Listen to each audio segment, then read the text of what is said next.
Yeah, brand new game just came out. All right, we're almost ready for this. Let me get this desktop audio fixed. Let's go. Come on. There we go. Getting this sorted there. I don't know what you sorted, but it wasn't the mic thing. No, I'm not sorting y'all's mic issues. That's fair. That's why I'm just making sure you knew. Yeah, no. We're good. I'm sorting out all my stream stuff for my EO 120 channel to get myself ready for this thing right now. Actually, I'm gonna do this thing as a note to you, so you know. Right. I muted you. Right. So next time you're in without her, you must let me know that I muted you. That's fair enough. We'll get it. We'll try to make sure that's all sorted when we approach that kind of experience again. Yeah, I really think her webcam is taking over as her primary mic. I don't know. And that's why she goes from quiet to loud. And she may not even be aware of it, which is sounds about right. Which means you actually got her a decent quality webcam, or she got herself one. I know I did. I got her one of the Kaio webcams that I'm working with. Because I have 3 of the Kaio webcams from Razer. Those are my, okay, so that's what I have. Before we do anything, her and I are fucking figuring that out because right, it's aggressive. Cool. Alrighty. Melon, he's back. Hey, Melanie. Let's figure something out before we do anything else. Open your sound control panel. Same thing, Windows key, sound control.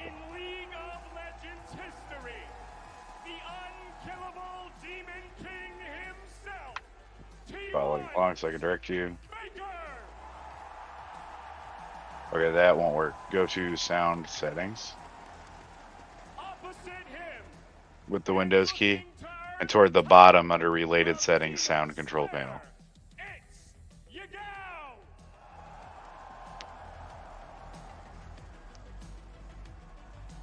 Yep, that just sound settings okay, so in your tray in the bottom right by your clock, you should see a little volume looking thingy. Right click on that and go click sounds. Follow it. Hold on. Let me catch up. I told you to do. Okay. Now click recording, the tab at the top. What does it say your mic is that's actually pinging when you talk? Yeah, okay, so swap that over to your headset.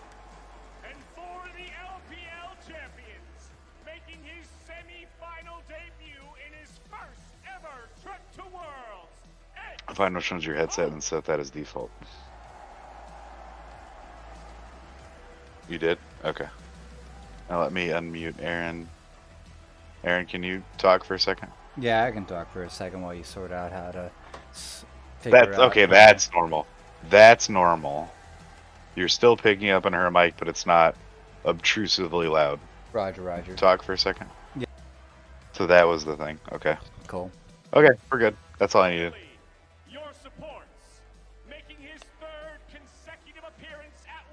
It was coming through like super echoey. I think that's also why you sometimes go between loud and not loud. Right. Is it's picking up different devices. Yeah.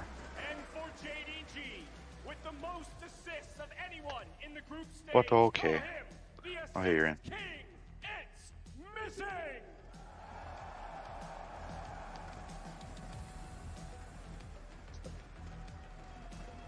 Actually, can we comp together just out of curiosity? Actually, joke. We can. I think you guys can actually play competitive together. That's the thing. It's only. Let's do quick play first. I'm not against doing comp. Let's warm up. Because I'm not. Actually. For one team, a ticket to the final. For the other, a ticket home. How was your first experience in Elden Ring? You say bad or not bad? Oh no, she was slaying compared to what we expected for anything. Yeah. They nerfed that early game really hard. Later. The fun content comes later, but I feel that the way we did it wasn't as entertaining as you planned it to be. My understanding and expectation inside of such a project is very long-standing. Like, it takes a long time to get a lot of good things. So I was plenty patient for her doing, you know, organic exploration. That's And kind of what play- I'm hoping for. And playing the game, you know, she's got to like be present in the game. Otherwise, it's just us telling her what to do, and that's not worth it. And so, More than anything, I'd like to see her enjoy it. well, yeah, then the that's surprises. that's and what the things only thing come I was later. actually concerned about was Frank's attendance and the quality of the stream, i.e., through the Discord methodology that we ended up with, which I don't like, but I am confident can be resolved with a little bit of time. I think she can stream directly to you. She can stream through her computer, which would solve the problem. That would actually probably be the easiest way to solve it, I think. But we'll sort that out when I'm more. We'll also sort that out when I'm more sober. Right now, I'm worrying about the League of Legends Worlds quarterfinals, this T1 JDG match that's starting up right now. And that's it. That's all I care about right now. Otherwise, we're just talking shit. Also, I just took a shot for you, buddy. Oh, I could take another one. I can go get some rum. That way I'm not. You don't have to. I did. I ain't forcing you to drink, but I did. I love that you'll peer pressure Frank, but not me on that one. Because Frank folds. Oh my gosh. So how many times have we told you to put a fucking, what was it? A sock up your butt, but I was trying to think of the liquor. Yeah, but like Everclear. Everclear with a sock up my butt, and I'm just like, it's a very fun idea, but I don't actually have like the fortitude or the fall apart to actually go do it. So it doesn't happen. Just don't do that. That's a death sentence. Don't do it. Right. It's funny, but it's not actually medically advisable for. Don't do it. It's like, all right, I'm doing it. I think the moment I actually started doing it, you would be like, even drunk, you'd be like, no, don't, stop, no. Like, no, yeah. I mean, I'd be cool with you, like, taking a giant fucking swig and, like, going half blind, but actually killing yourself for our entertainment is only entertaining for a couple seconds before reality. You're okay with me going blind, but actually killing myself? No, I'm not okay. You can live and be blind, ableist. I was about to be like Susan B. Anthony or that shit, but that's the wrong female historical identification.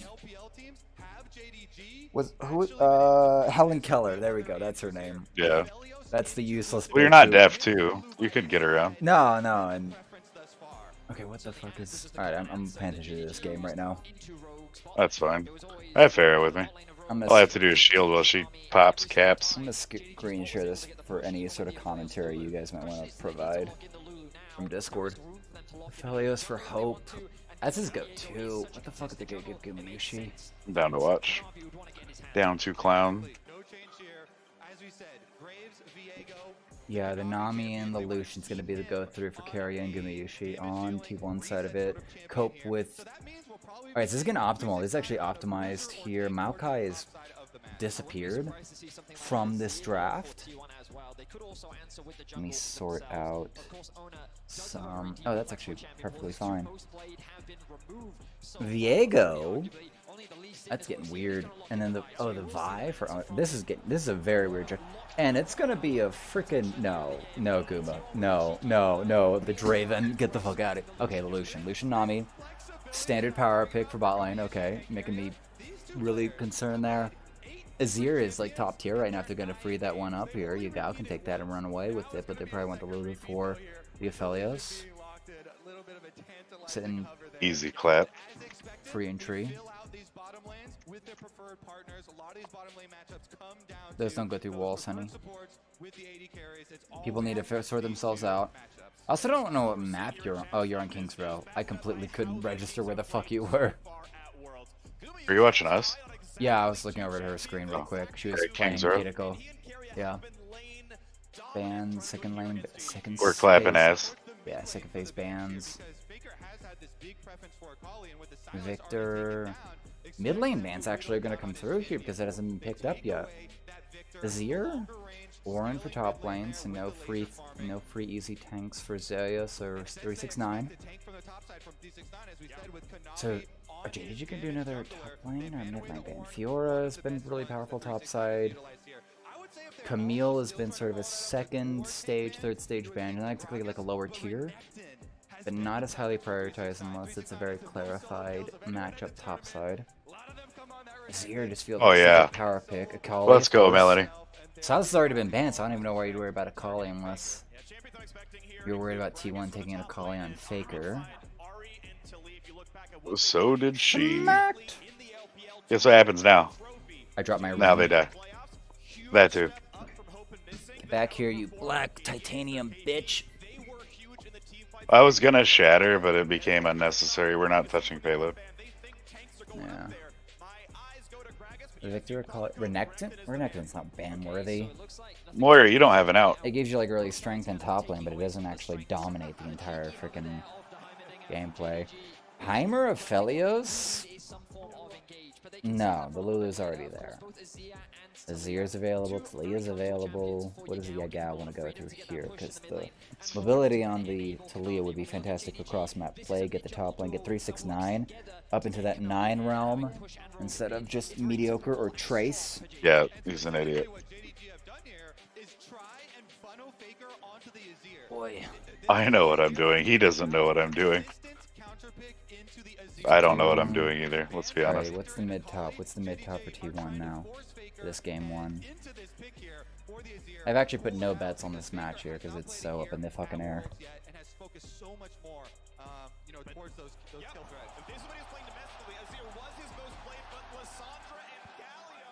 Okay, come here.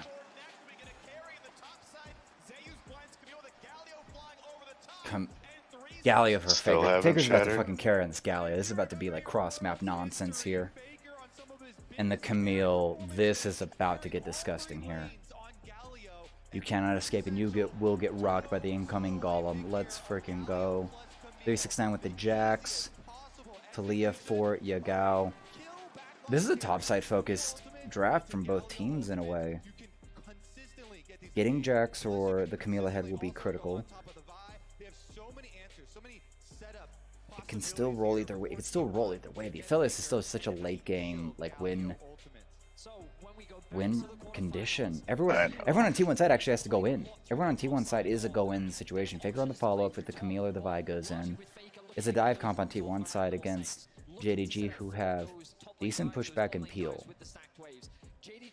I think JDG is actually the less sinful draft pick I know. right now. We're good. I'm playing patient.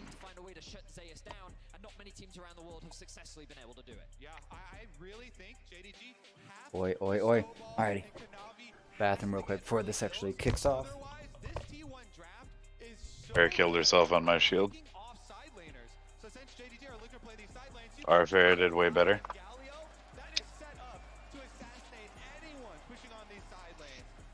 Happens. They burned quite a bit there. We're still in a great fucking spot. I need Hog to burn Hook. The two best top laners in the world, and they gave the man from JDG counterpick. He brings out the Jackson. We'll see if he can outperform. Oh, hey, Arius. Then he burned Hook. Stellar performer. T1, 4 of these 5 players were found, scouted by T1 themselves. Oh, no. Right, okay. Why don't you start saving up? Where do you... Save your ult for a while. There's been a lot of talk of building up younger rookie talent. And Our team might fuck this up, but we got it. Alright. Early on, nothing too special. Little wards there. 3 bot side. 369 will back off. Reset, run through. Close. Went up to top side. I'm kind of went all Korean finals too. Where is my webcam? Yeah. Drop me Okay, pop it now. here. No, we'll put me over here. Yep, that's fine. I'll save my ult. Yeah, we'll put me right there. They burned an ult for it. We can see the player cams. and my cam without We'll losing have too much. 4 now. Losing too much map info. Right. We'll have 4 to go with your 1, so I might save my shattered and just use your ult as I need to. Yeah, sort. And if you go back and watch a lot of the LPL games for JDG Or more wisdom. you really do focus on Kanavi. I actually love his jungle playstyle. It's one of these ones that is kind of a pay it forward jungle playstyle. My personal favorite, actually. All right, cool. You. No, I sort of. know. I know. Oh, Zeus, good trade. Good trade from Zeus. No worries. Exchange, exchange, exchange. That's a pretty rough. With the little trade win bot side here. Only Yoshi one ult and Kara. needed. Let's go. With the highest gold per minute of any jungler here at World. That's fine. The highest level 2 each. Gumayushi. Not gonna be one here. Looks like shield missing is So Guma has gotten fucked I am dead. up. Oh, I thought you just said you're not dead. Oh, Kanavi? Oh. It's posturing for it. Amount of damage to exchange bot lane does make it tasty, but Faker, he might be in a bit of trouble here. Oh, he needs to be able to get himself out of here. He's going to move top side here, trying to get towards Vi, and gank avoided. Alright, let's go, Faker. He looked like he was out of that. He looked like he was out of that push. The fact that he was able to get that early push against the Talia, you would expect that Yagao kind of let him get that early push himself for that play. And Kanavi is Going for it, get aggressive. Using them them Nami spells. 3 top side cleared out. The Wolves are made aware, but Ona's going to actually avoid them. Is he going to try to actually readjust the information acquired? No, they found him there. There's a ward. It's cleared it out. You know what's fun, Melanie? Do they actually know First game. where Kanavi is? It's going to be a move over. This is prepared for a dive. And I'm not sure if they're actually healthy enough to carry it. Half. He gets rooted up. He's down to 300 health. He can only take like 1 turret shot for the dive, so that's going to be gone. Alright, yeah, it's going to be connection. You really wish I had my office? Yeah, I know. The counter jungling possibilities. Look at already this CS lead that Kanavi has jumped out to here on the Viego. And Vedius, you were talking about this top lane matchup. Whenever your jungler is able to invade enemy blue quadrant like that versus blue team, Oh. it's very, very Good ward timing. because of this ward that you get to leave behind. Good ward timing save Zeus. Yo.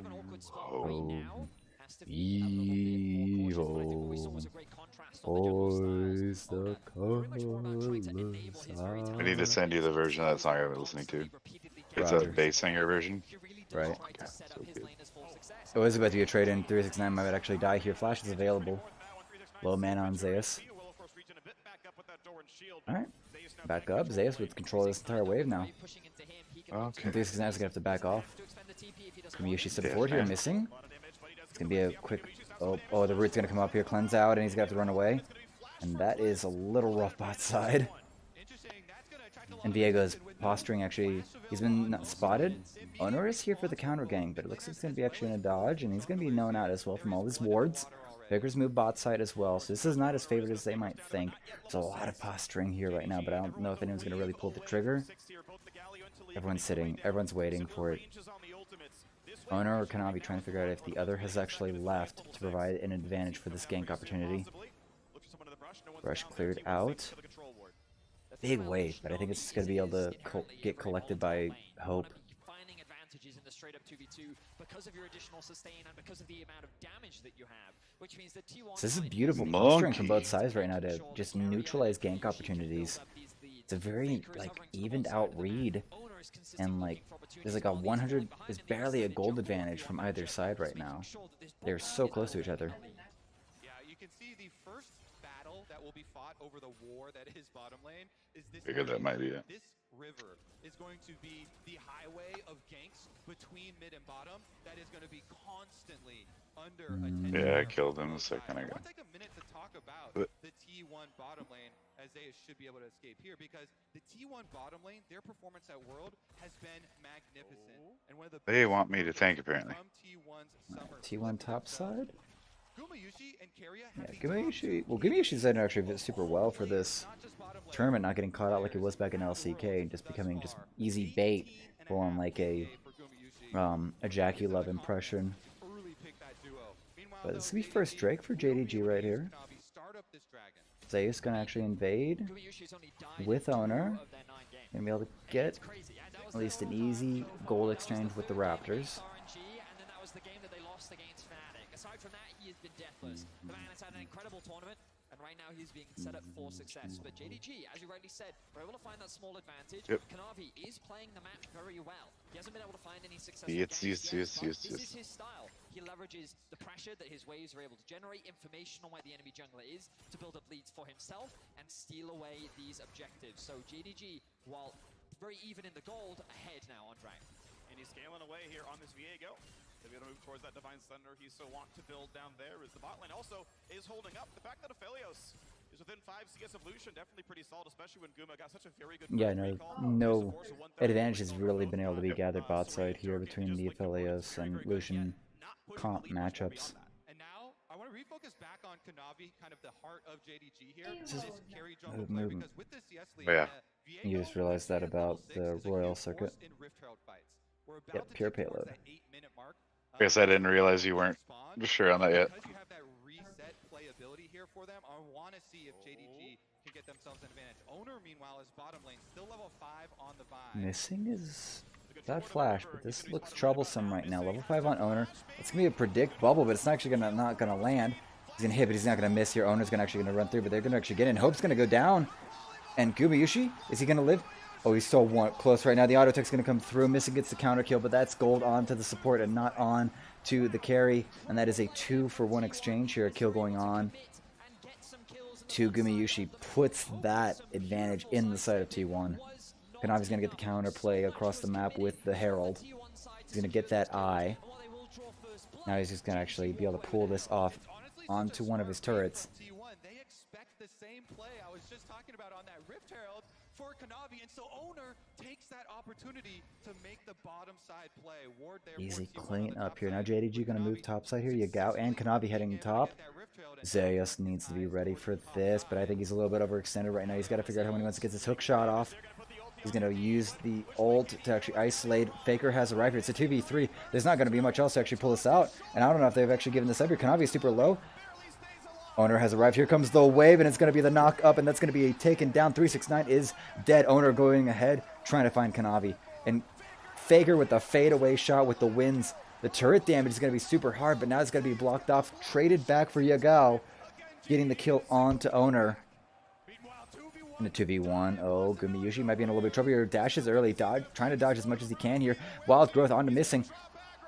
And it is so low. The fadeaway ult from Hope actually secures that. So they can try to shade kills and gold across map. This is getting tight.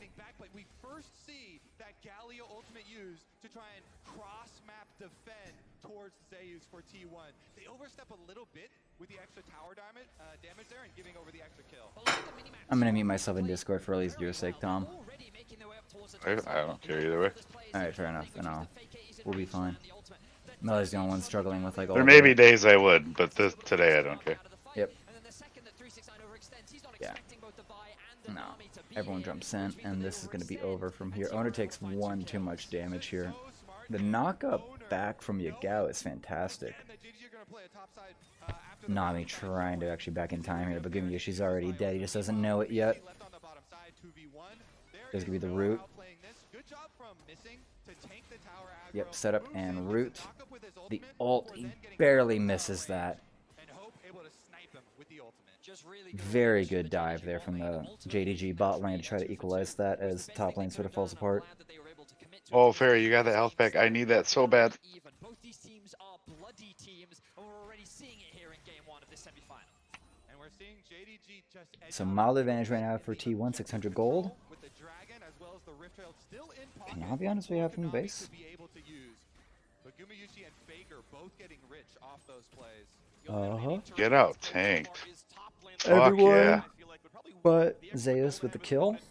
So T1 starting out really well here.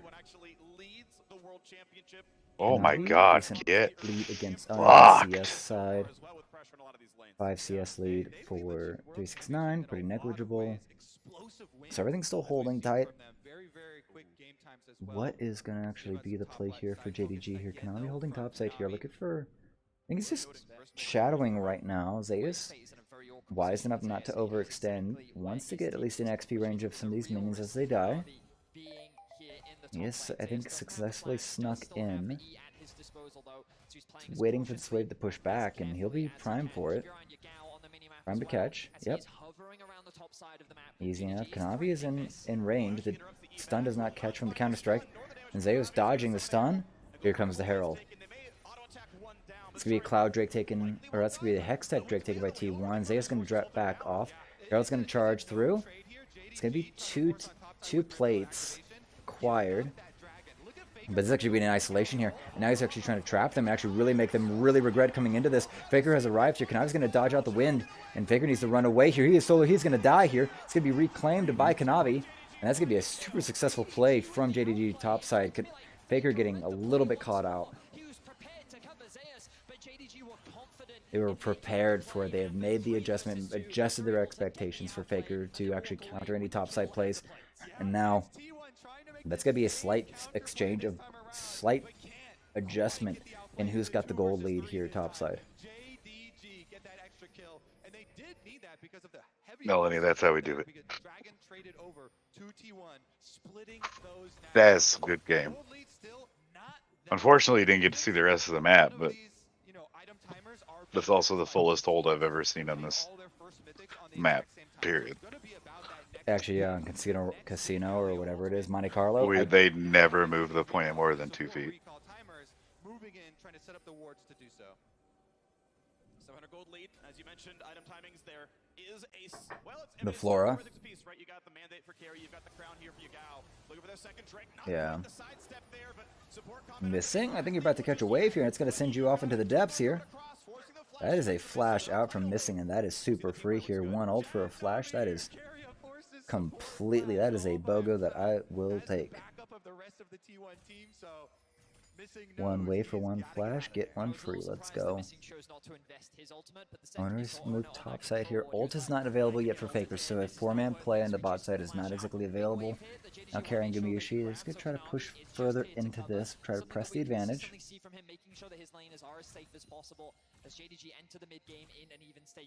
Big gold advantage there, shown with the plate acquisition from JDG. Much longer till we hit. Yeah, we're past plates.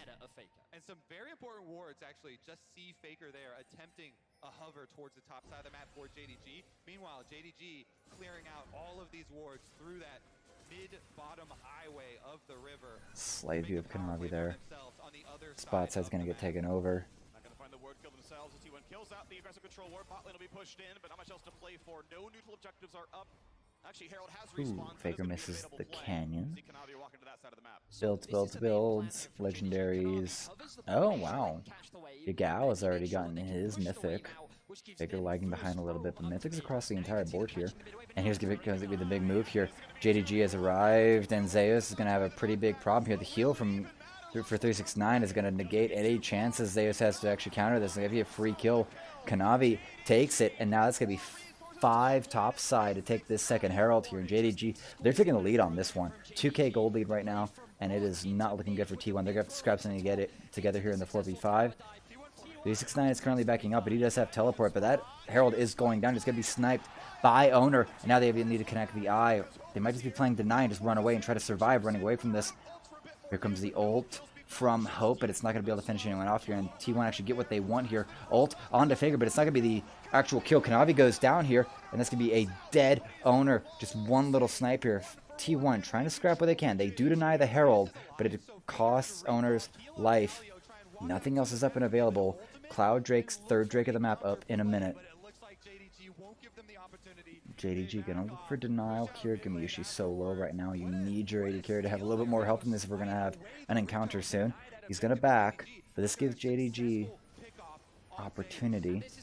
Oh, Owner just gets on in there. The wave to play an eruption, and that's that smite battle. Owner just nails it. The bubble misses, doesn't catch anything. And now they need to just run away here. There's nothing left for Faker and company to fight with. The ult to just try to get in there, and he blocks Faker's dash. That ultimate is actually perfect to block Faker's dash, force out his flash to make sure he gets out of there. And that is going to be a Herald denied. At least the second Herald denied. I think that's all T1 was really looking for there. So that JDG don't catapult their lead any further. It's only a 1k gold lead right now. There is still plenty of opportunity for T1, and they're keeping themselves in this game. Because as the side turrets go down, that's when these two comps get really exciting. It's all about picking off those side laners, who can be first to the play, and then trying to avoid, or in T1's case, set up that big Gallia ultimate to make sure it happens. One of the things that impressed me the most in the quarterfinals was JDG's ability to set up around objectives. And what I mean by that is the Cloud Drake set up. Kanavi started it. He's kind of asking for this damage right now. Here comes Yao, wall across. Carrier's going to be separated. That's going to free this up here. This is a free Drake here for JDG. Teleport's going to come in. I think this is Zeus. And there's going to be the go in here. Owen is going to isolate missing, but there's not enough damage to really follow it up here. That's going to be a polymorph Zeus. He's trying to get in on something, but no damage is coming across. He's going to use his ultimate to try to get out, but he is gone. He is dead. 369 takes his life here. Now T1 neither need to run, but C369 is trying to catch them. Bubble misses. Drake is still alive, but this is T1 in a major disadvantage in this fight.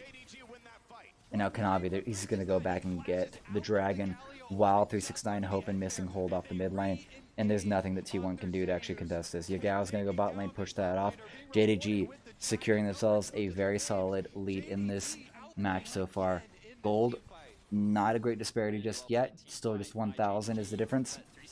369. He lives up there. He's about to be isolated here. Ults, not really available. He's going to try to go in here. He's going to try to get a kill onto Carrier. That's going to be the support. It's going to be super squishy. He's going to flash into the brush to save his life here. No sight available. 369. He goes down without a trade available to him. Oh, fuck. Very good flash there from Carrier. Now Zeus just trying to cause trouble. He's going to steal the red buff and actually save that. The steal attempt, the little psyop from Kanavi and Yagao leads to no fruit.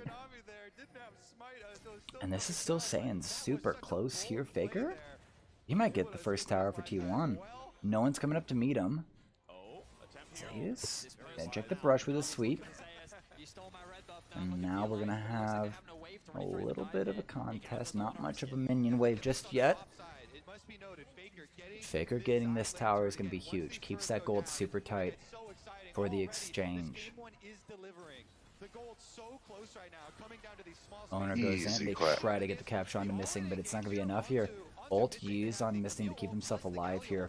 Polymorph from 369, and now it's just enough in the way to actually isolate Zeus, and he cannot actually fight back here. T1 cannot actually do anything in that fight. They're forced to just run away here. 369, luckily without a flash or a jump to isolate anyone else to actually get a kill. T1's comp is inherently a dive comp. People all want to be collapsing in on a single target, but they chose to dive onto missing in a choke point, which for champions like Talia, for Lulu, these are great spaces where they can punish their opposition. The ultimate from Hope would just be back to y'all, Melanie. Somewhere I had to go grab lunch. Oh, she's done for now? Yeah, we're done, dude. We did 2 hours, we're done. We're on to other things now. Am I still Scream Manor though? Are you okay with this? You're gonna do what? Am I still good to Scream Manor? No. You get an Overwatch. You can get an Overwatch and run it, otherwise. Can I Scream Manor if I'm in Overwatch? Sure.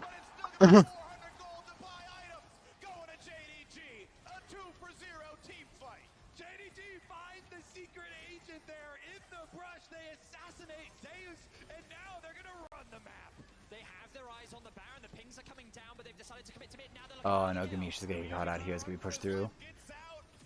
We're not gonna actually get any dive. Owner's coming here to support, but there is one ult 3v4.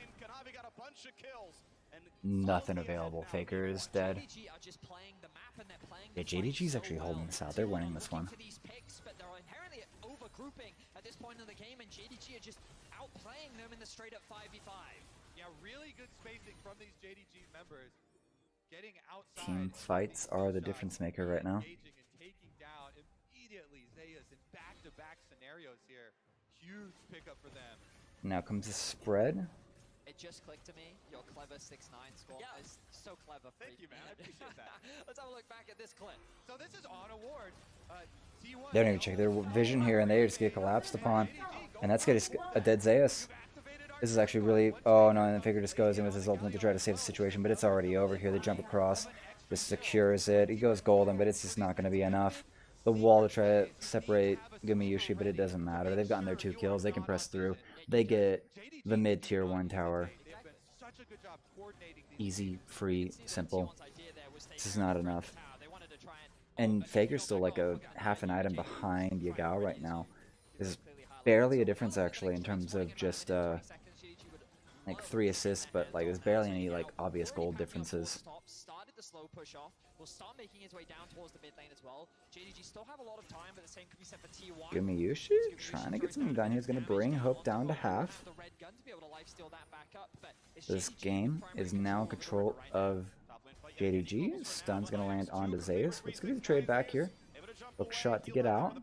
Owner is arriving here, but 3 are in the bot river. And Mid-wave, though, is given to JDG. Now I expect T1 to go for some pick-off plays. We mentioned in Champ Select, the ability to pick champions off is the greatest strength of their setup. The Camille, the Vi, the Galio, looking to attack those sides. what seems like the pick comp of T1 from their regular season has kind of been neutralized. It's not actually working out. Even with the cross-map option of Galio, the Talia is able to counter it well enough, or at least how the vision and the conscious gameplay has played out, has revealed itself. T1 have not at least been thorough enough. They should be able to get this tower, but the engage is available. They're going to get pushed away.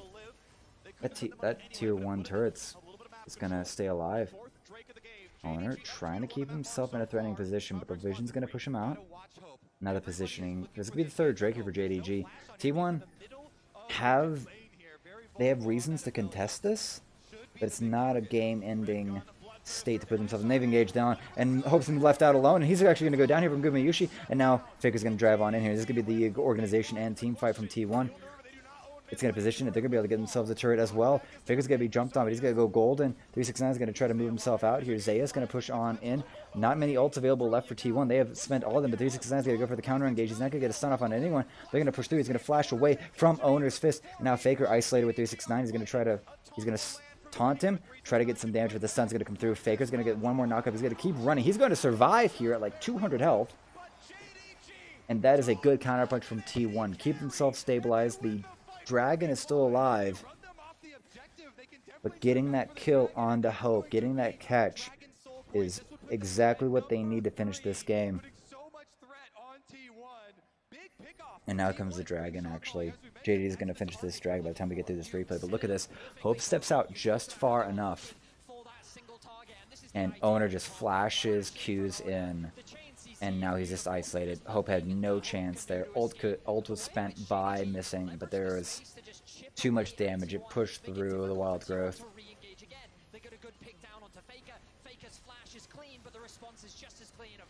Yeah, Faker, that was actually a very good flash taunt attempt. It just didn't catch anyone. Forced out the flashes from, looks like, 2. Is down for Faker, and over the Cloud Soul move speed buff, they're able to close the distance here, chase T1 out of range of the objective. So even though JDG lose their AD carry, they're still able, with the health chunks on T1. This is still holding really close right now. JDG's still in the gold league, but only by 200. It's a very, very insignificant gold differential right now. JDG do lead in Dragons, but you know that this game could still go either way. A single good fight for either side could swing the game dramatically. Baron's still up. Dragon in the next 4 minutes for that soul point. We'll see if JDG can retain control. It is 3-2 in turrets right now, still close in kills, and with only 400 gold separating these 2 squads right now. JDG still seem to be holding all the cards. Double black. Yeah, I feel like T1's comp is kind of falling off here right now. They have to get the very perfect engage and catch onto primarily Hope. Hope is going to be the biggest anchor for this team right now, and this might sound like a prescription from the church, but this just feels like reality right now for how this game state is going to progress. 3 Drakes inside of JDG, 3 minutes 40 seconds till we actually get to that point where the Soul is going to be on deck. Cloud Soul, maybe not the biggest you know, permabuff, but that's still something worth fighting for, to keep that in hand and also have an option to force the fight. Need to actually see Zeus get some flanks onto some of these fights, because it just looks like these soft flanks that are just like a little bit to the left or the right, and Zeus ends up really isolated, and it doesn't permit what T1 really needs to be able to dive onto a primary target. And frankly, I always have the impression that Talia falls off once the later the game gets. The damage just doesn't really come through, doesn't really blow up anyone unless it's a backline squishy. And if Faker's going to be keeping this thickness going with the Zanyas, the Everfrost, it's just not going to be enough. Hope on 2 items right now. 3 items on the side of Gumiyushi. He is quite powered up right now. So still need to do IE pickaxe plus the combined, so 1,500 or so gold to go. LDR, of course, a much cheaper road is possible as well if he wants to punch down the front line. The double cleaver, I don't expect LDR to be optimal, but we'll see which way he goes if he wants a sooner power spike, because that Cloud Soul is up in 2.5, and you only earn about 400 gold a minute in pro play. We'll see which way he goes with this one. JDG still aggressively pushing in the bottom side, a high ability haste build, as we've seen, and looking right at that bot tier 2 with Zeus maybe recalling in his face. Yeah, it's very interesting when you allocate Galio all the way to a top side here like Faker, because when T1 show a Galio up there, you do have a global quote-unquote ultimate, but it's not the entire map like a teleport. It's continental. Exactly. He's running double, mobility summoner spells have a greater impact once he gets into the fight, but you know JDG are paying attention. Lane activation for T1 so incredibly important here with Faker. Alright, reset. Minute 47 till this Cloud Drake. Wave control acquired. You guys gonna push top side. They should actually put a decent bit of wave manipulation pressure on T1. That's why T1's pushing through right now. They gotta get a catch. They gotta get a catch on the missing. Zeus should be able to finish this one off. And that's 369. He is low. He is gonna be isolated. This is not gonna go well here. Double kill over to Zeus. That is not what you want here. Camille, Hyperfed in this game means dead carries in the back line. Hookshot to get himself out here. Are they posturing for a Baron right now?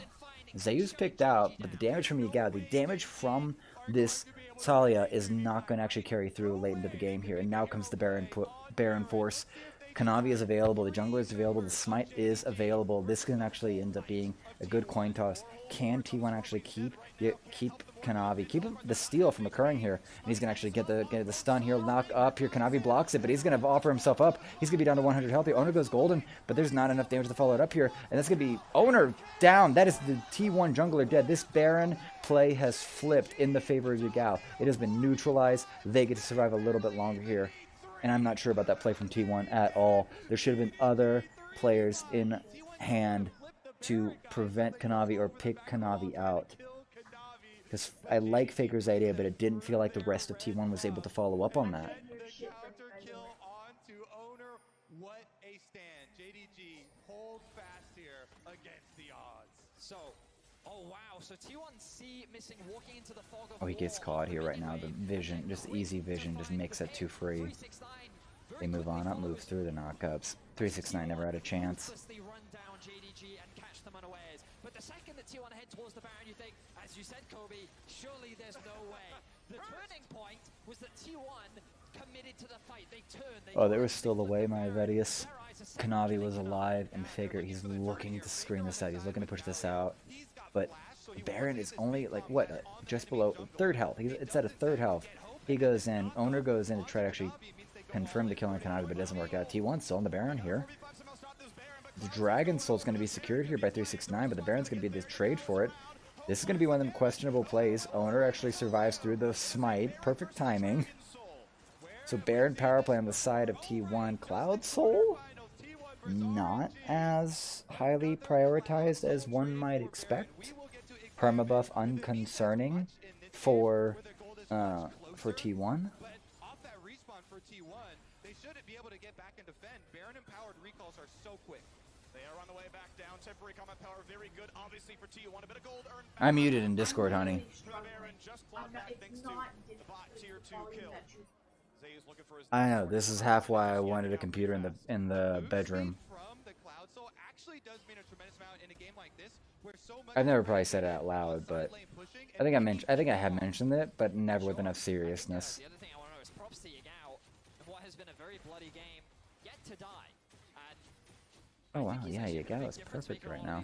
Because he's not the person getting focused, Hope is. He's actually used a lot of his zone control to make it much harder for T1 to further follow up any initial picks that they're able to find. Looking at bot lane at tier 1 right now. No one remotely nearby the defendant. I have myself muted in Discord right now. And deafened. Mid lane tier 2 is under fire as well. And despite being down the Baron, JDG, 4v1, Yes. 3v5's Baron bot I lane talk still at a... playing aggressively and taking more turrets than T1 has taken. Yeah, it's looking like JDG getting a very, very good setup here. That's called marriage. To get any gold out of this Baron, that Baron power play, one of the lowest that we have Marriage. because they're able to hard push down mid, not give T1 Why'd you do any marriage? set up their split push. The bounce back for T1 allows them to push up through mid and rotate over. Alright, T1 in game in hand with this Baron. Still no great gold disparity though. Makes no obvious gold disparity. The wall comes out from Yagao. The webcam's on, Goober. You're being very, very... You're really pushing these terms of service, aren't you? You know what? You know what? Here we go. I can fix it. Oh boy, this pushback from JDG. This is a special... You know, just enjoy that there's this frequent little bubbling right about... No. It's like right here. That's my wife with this bubble, with this balloon.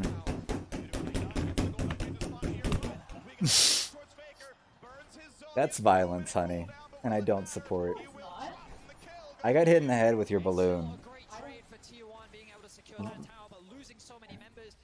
Are you pulling out leftist violence because I said things you didn't like? As in, I was just too loud for your own liking? I know you fucking bitches. Good wave. The But he's pushback. still gonna come through fucking me. Yeah. You guys get to listen to my, you know, mediocre League of Legends commentary. Hallelujah. Huge clump of damage there from Hope off the ultimate. Gumayushi, a lot of this damage that you're seeing is actually as they're escaping though, was not in the team fight, able to get them any meaningful kills. A lot of damage while running away. And I credited Yagao for not dying earlier. Of course, Carrier yet to die in this game as well. And that's arguably even more impressive on a Nami, a champion that doesn't have a huge amount of ability or tools to peel for himself. Carrier and Gumayushi continue to have a stellar performance. 2 deaths on Gumayushi, so uncharacteristic for him so far at this Worlds, dying, but he's still a massive carry threat. And he's someone you have to keep your eyes on. Pretty much full build now, level 16 on the Lucian. Oh yeah, and he's actually kept the brown sacks for his boot set right now. So all he's got left is just like upgrading to like Greaves, maybe? Yeah. Maybe Greaves, maybe Lucidity. Really. On the map left for them to take. So a lot of it is trying to get this deeper vision and then get just an extra second of alone time in an engage could mean the difference between life and death. You also can't report people from the endorsement page anymore. That are now coming through. Kanavi, 369, and Hope all have that on the side of JDG. They are an incredible team fighting team. It is their team fighting that has helped them come back Elder so many Drake times in a minute. domestic and international games. Womp womp womp womp. Many times to bounce back in these fights. Let's see how T1 handle it, because it's going to make their pick comp inherently harder to execute in the upcoming fight. Oh, that's gonna be a huge extra right there, and that's gonna be a dead. Oh, the Guardian Angel is done here. Sorry, Hope. You don't even get to put out any damage. That's still a full health T1. And down the mid lane we go. This is General Drake, not on the menu here. T1 are aiming for Nexus for their main course. Super clean, super free here. Gonna be a mid lane push and priority. And now they get to take out all the vision in this blue side jungle. JDG now put on the back foot. They might have just gotten themselves the Eternal Drake. 20 seconds till Hope is up, but there's not enough vision to give JDG immense confidence. They have a red ward, they have a control ward, they're in the Dragon Pit, they do get to see the Eternal get spawned. Now Faker running. He's running distraction, but 369 and Yao, they're available. They're going to actually try to jump on the Zeus, but 369 is in the pit. He's just going to go all in 1v1. Kanavi's in there as well here, and that's going to be a dead missing here. The support is down here, knock up. 369, I'm sorry, but you can dodge as much as you want. You will go down to Gumayushi and company, and that's just Kanavi. Like, he's going to flash out, but he's going to burn from Carrier, and T1 have this in hand. Hope has arrived here. He's going to try to get the ultimate. It's going to land on a Gumi. That's all it's going to hit onto. Gumi just dodging around as much as he can here. Hope is stepping in. Can anyone actually get to Hope? Hope's about to run this one through here. 1v4 here. Yagao just trying to run and provide enough space here, but Hope is providing hope for JDG, and Guma running himself ragged as well. Owner takes out Yagao, but Hope still pressing through here, and this Eternal Drake is still alive here. The arrival of Hope pushes back 4, and there's nothing on the side of T1 that can actually stop this Aphelios. He is 4 items deep, and that was actually insane. The arrival of Hope just upends the entire advantage that T1 had. They are trying to sit around here. 369 tries to get in here, trying to cause chaos, trying to actually get something done here. He ends up out on top of Gumayushi, and it just does not work out, and we're right back out of here. Teleport's coming in. Here's going to be, I think, 369. Bubble hits some, but that's going to be plenty of time, plenty of space here. Gumayushi's not alive here. 7 seconds. He is not getting to this fight here. Owner, Carry, and Zeus have to figure out what they want to do, but I think they're just going to have to give it up. Oh, here comes 369. He's going to cross here. He's trying to make sure Owner is not given the opportunity to steal this, and that's going to be Eternal Drake over to JDG. Cloud Soul and Eternal Drake here. This game 1 is looking to be in JDG's hands. They just don't need to get caught out here. Scanners on hand. Zeus trying to keep this flank threat available. And now 5v5 available flashes. There's only flashes on Guma and Carrier right now. There's only 2 flashes available in this game right now. JD 369 can do it. He does it. And now the Baron. Wall comes up here. Gumayushi's going to have to dash across this, but he's looking to see how the fight's developing. He's going to wait for the wall to go down. Baron's at half health. T1 need to figure out when they're going to pull the trigger. Wave is going to come across here. It's going to separate JDG, but they're just going to move forward here, and that Eternal Drake is going to cut out 10% of their health here. Owner's already down here. Zay's going to run away here, but the Eternal Drake from Hope is going to burn him alive, and now 369 is going to run himself ragged, trying to catch Carrier and Gumayushi. He's going to get Carrier. Guma, you can fight back as much as you want here, but JDG, they are taking this game 1. Ultimate from Faker to get himself out. And this is getting scary here. This is going to be an inhibitor line taken by JDG. They might be able to even finish from here. 35 seconds on Zeus, 26 on Owner, and 31 on Carrier. I think JDG have taken game 1 of this quarterfinals here, and T1 are going to have to sort themselves out. Guma is too low to contest, and it's just Faker to hold down the Nexus, but these turrets are disappearing. It's going to be a great stun, a great taunt from Faker, but it is not enough, and JDG will take them in the Nexus. They will take game 1, and we have begun World's quarterfinals.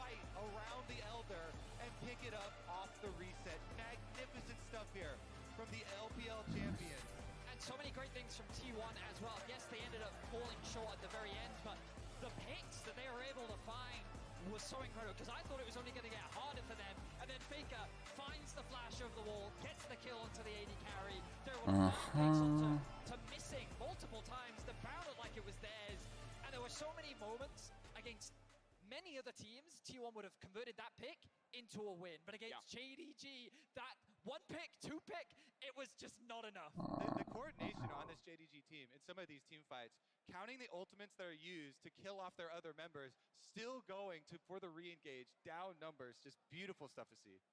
I mean, it's beautiful to see. JDG also, like, they're the Island of Misfit toys. You look back at 369, he got cut from Top Esports. You look down at Hope, how he went back and forth, got cut from WE.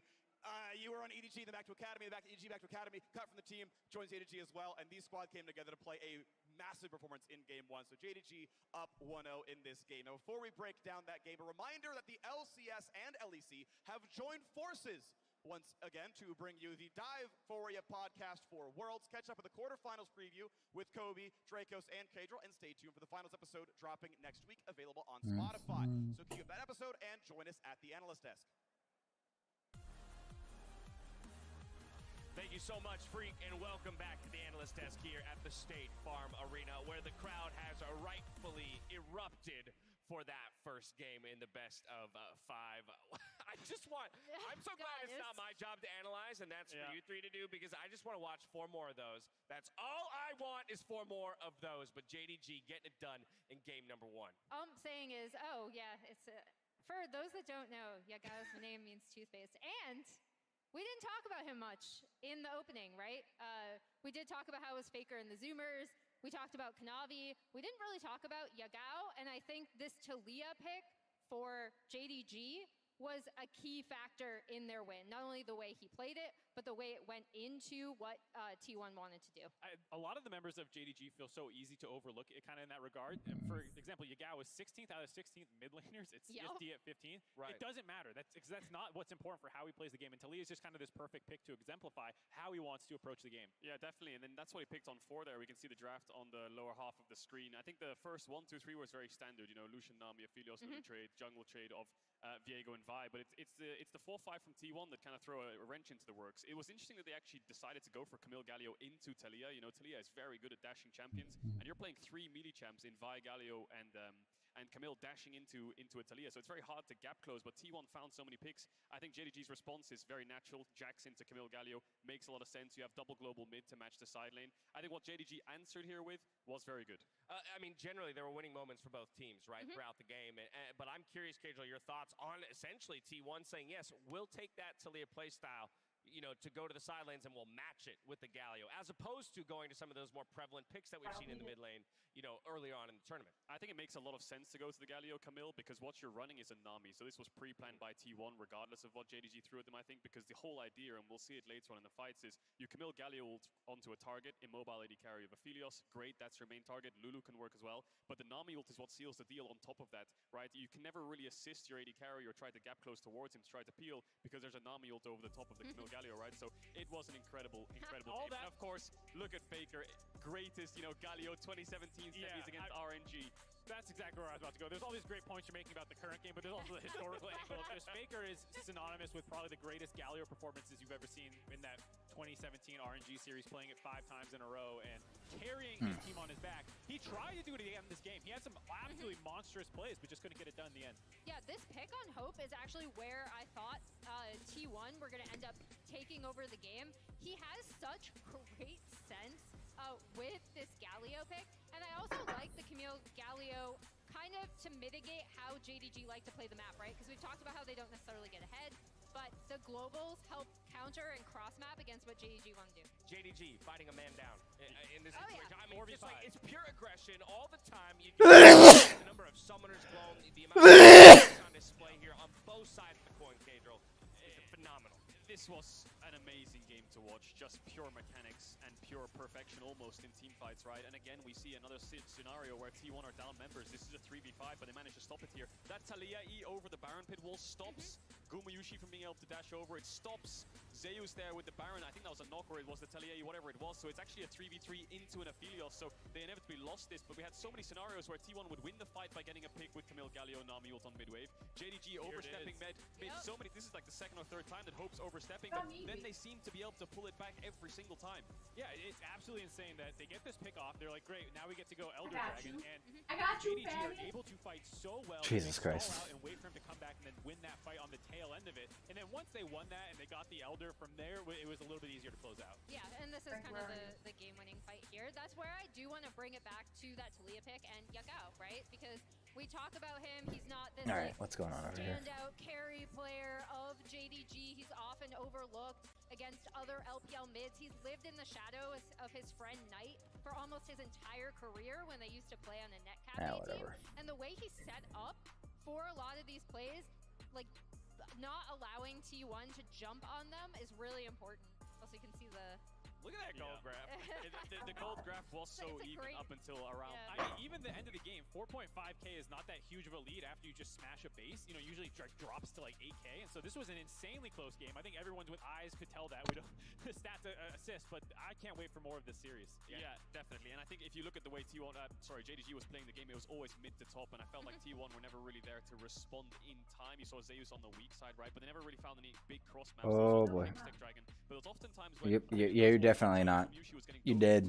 Right? So I felt like both side lanes, despite the early game being quite even, JDG were being a little bit more proactive. I would love to see a little bit more focus actually around Guma. There was that one play in the top side where they contested 3v2 to stop the Rift Herald charge and try and stop that turf from going down. They actually had Owner already on the bot side, and Faker could have gone to down to there and try and blow that open. I mean, Guma was incredible this game, despite not being the focus of a lot of the action in the early game. Let me press you on that just a little bit. T1 sticking to blue side. When you say playing around him a little bit more, just in the game or compositionally as well? More in-game. I mean, top lane is going to become a black hole of attention no matter what, because it's so skillful, and you want to try and snowball, but I do think you have this kind of X factor in Guma. Especially with a volatile lane like the Lucian Nami, right? Like, when you want to get that lane ahead, you can take over, start Drake stacking, and in this case, it was actually JDG that were able to get their own Drake stacking started early, so T1 didn't always have that bot side control that they might have wanted. The last thing I will say, it's very interesting that T1's banning Aatrox on blue side, right? They just want this champion removed, so I wonder if they'll do that again, or if they will,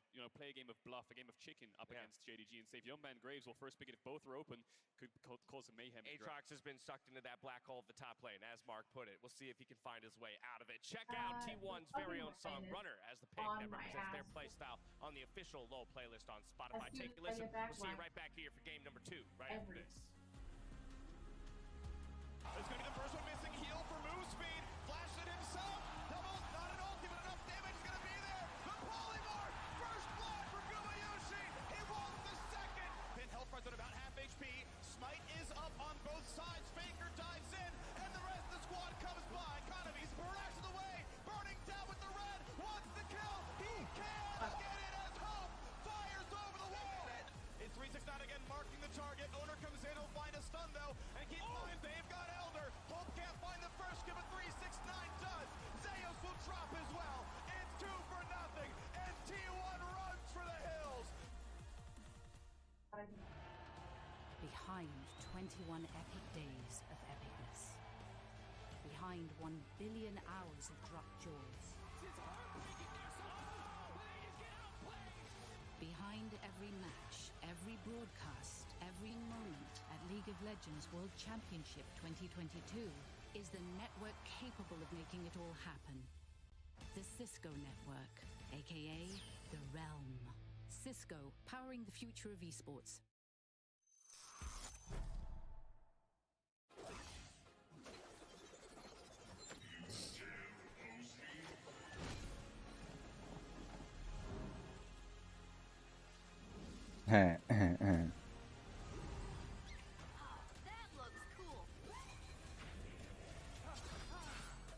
People fear what they cannot understand. Gracefully.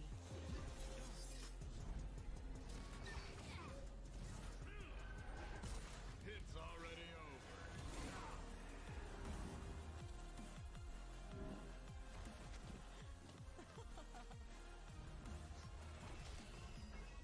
Die with grace.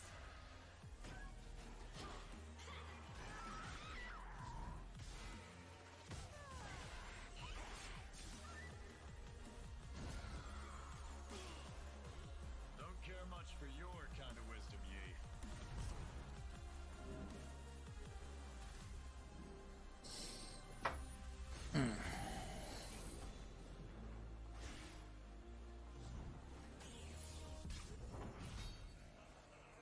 Not you. Trying. Get on my ass.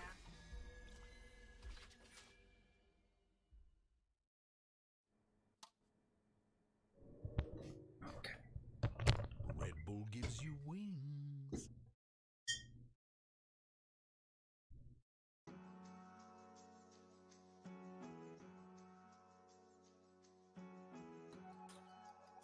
I wish I was exaggerating.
to the State Farm Arena ahead of Game 2 in our semi-final series as we grow ever closer to crowning our next world champions. A reminder that if you cannot make it to San Francisco for the finals, you can watch the big screen with friends and family at one of 600 theaters and counting near you. Use the QR code below to purchase tickets. And I am hoping we get 4 more games like that one. Hell yeah. Yeah. That was one of the most exciting games that I've seen. I mean, this world has delivered so many great series, but that single game, and JDG never giving up on these team fights. This is what they really made their name on as well in the LPL, you know, constantly pushing to 5-game series. So everybody hoping for those 5-game series hopefully will be rewarded. They're a team whose early game is up and down. Right, they're a team that when they do fall far enough behind, it is difficult for them to fight their way back into the game, and the gold lead that ends up being put against them at the start can sometimes balloon out of control. But if you stay in an even game stay against JDG, this is one of the hardest teams in the world to end a game against. And T1, they found so many good picks. Like, it was world class how T1 was playing, and it still was not enough, which makes me wonder, how will T1 shift moving into game 2? Maybe it was they felt like that they couldn't execute properly on some of their early game dives. Maybe they couldn't quite get the early game lead that they wanted to. Maybe they just felt like they didn't execute properly. Maybe they just run back the same comp, because I think their comp in and of itself was fine, but we could see that in some of the late game fights they didn't quite have the initiation tools of the late game damage to compete against JDG. Yeah, for me it come down to one main thing, and is that coordination around these objective fights that they actually pulled out. T1 often, you know, getting some small stepping stone of leverage and setting it up, but JDG's so good at coming in through flanks and pressuring them while on these objectives and reacting to the engages from T1 that they were still able to come out ahead. And you can see T1 still sticking with blue side with the loss. Of course, they won the coin flip, I believe, to take side selection in game 1. And they're like, guess what, Kanavi, we don't want you to have Viego again, so it's going to be dropped off. Caitlyn, Yumi still banned. So now they're going to have to make the decision here. Are they going to ban away Graves as well? We did highlight on the analyst desk Kanavi doing the Graves invade path towards red side. Owner did the same thing as well for T1 in the first game of their series. They still like it. Salty run back, baby. What we've seen this so many times in quarters where a team will just Lucian, Nami, blue side 2 games in a row. Rogue did it, Dalmon did it. I feel like that it's just become a trend where people in scrims recognize the strength of it in lane, but if you can't build the leads, the Aphelios response seems to be a reliable answer for the LPL teams. Yeah, very, very good. You know, it's definitely a matchup that peaks with skill. Because Lucian, Nami, lower skilled Aphelios, Lulu's definitely negative. You can rebuff that impression. There was a break in between games. Now we're back for draft, and I've timed my smoke break quite well. Let's go. And T1 still married to this Lucian Nami combo.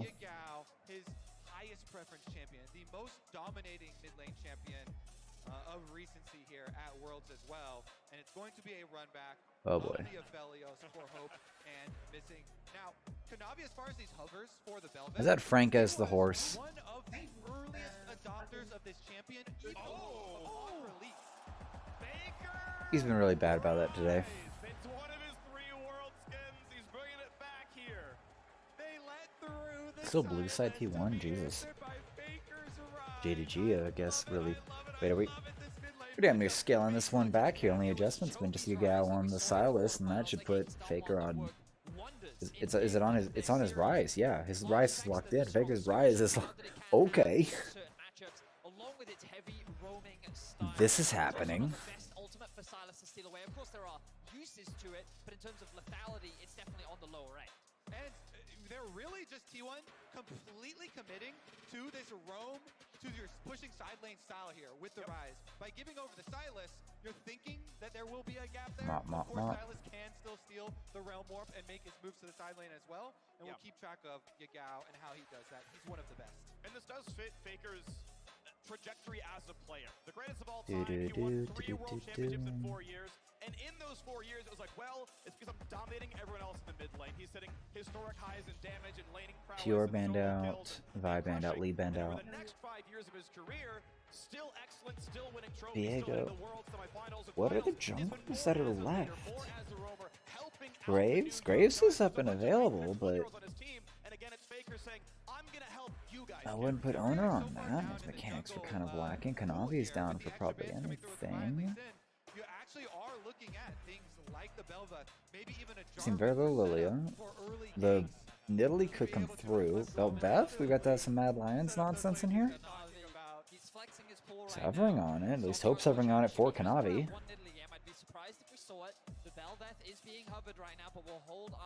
That's it. No, that's it. Belveth is in. If Belveth is in, JDG pulling out the little weird picker right now. I am not that's good for going in with Yagawa on the Silas. But now we're just, once again, having a dive versus lockdown. The Faker has a lockdown. The Navi has the wave to rebuff any sort of dive. And then if this Poppy gets locked in, this is... Yone Zeus is kind of fine. He's taking it blind, which isn't exactly advisable for this Poppy. So the counter... The dive that's going to basically be necessary for Yagao or for Kanavi to get any value is going to be rebuffed entirely by this Poppy. The wave from Carry is Nami, and even Faker with this lockdown for this Rune Prison. Dash, and if he goes Gale Force, Gamush is going to be plenty safe. Oh, the Mao fight from 369. We're having some freaking tanks in play. Oh my gosh. Okay, this dive... combo just got sent up to 11 here. 3 from the top side with full dive. At least full dive goals. This is gonna be really interesting. Does LS have anything on this right now? We're gonna see if I can catch his reaction. Come here. Come here. Rock. Now we got an ad to roll through here. Let me get Animal Dominate up as well, just to make sure these are Monte Cristo. Wait, Oblig's playing Bayonetta? Get out of here. World of Warcraft from Zyrene. Yeah, Yamada's streaming it. Let's go. God. Okay, I really have to pee though. So you might have to handle the well, I might even have Oh to my god. I hate to tell you, but Dunn has also said it's JDG. Oh no, Oh, wait. Oh shit, wait. Alright. Okay. Guys, so the draft thing here, that the only thing that T1 can rely on is Rise shoving and trying to roam sides. Okay. That is the only thing. Alright, we got that from LS. Rise must shove. Still waiting for ads to run through on... Oh. This is the way T1's been playing the whole tournament, guys. They haven't been playing front-to-back 5v5 team fighting compositions. That's not the way they won. That's not the way they're going to win here. Just because they are worse at that doesn't mean that they're going to lose. You have to look at T1's strengths. Is it harder to play these kind of compositions? Yes. Is T1 the best in the world at running these compositions? Also, yes. Take that. So they would have been RNG a few months ago, but now yes. What are you? Load up. Come on. Common thing that we've seen across the world throughout this has been this Oi. red ward, that the delayed Yes. the junglers right now. JDG is ready First for it. first shot. Get the flash out from Ona. So this is really good awareness Oh wow. from JDG because again, it's So thematically, one thing to point out is that T1 plays sides really well this game. Both T1's champions beat Silas in sides. Yeah, yeah, And that's what side I'm obviously saying. is just like enduring in sides. That's why I say T1 didn't have side advantage in the last game because they had the mill into Jax. They do this game. Real quick. And also, if you look at the Genji versus Dom 1 game 2, when it was Yone Camille and Genji had side control, as soon as Peanut steals that Baron, the game is just fucking over because they just 1-3-1 split. Is it hard to get Baron? Yes.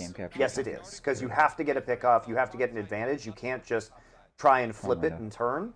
Okay. Let me just point out. Maybe you could with the Rise ult, what actually, in but God's you'd have to name like turn is onto one this of the paint flanks really design fast. on Monte Cristo? This will be interesting. What is this?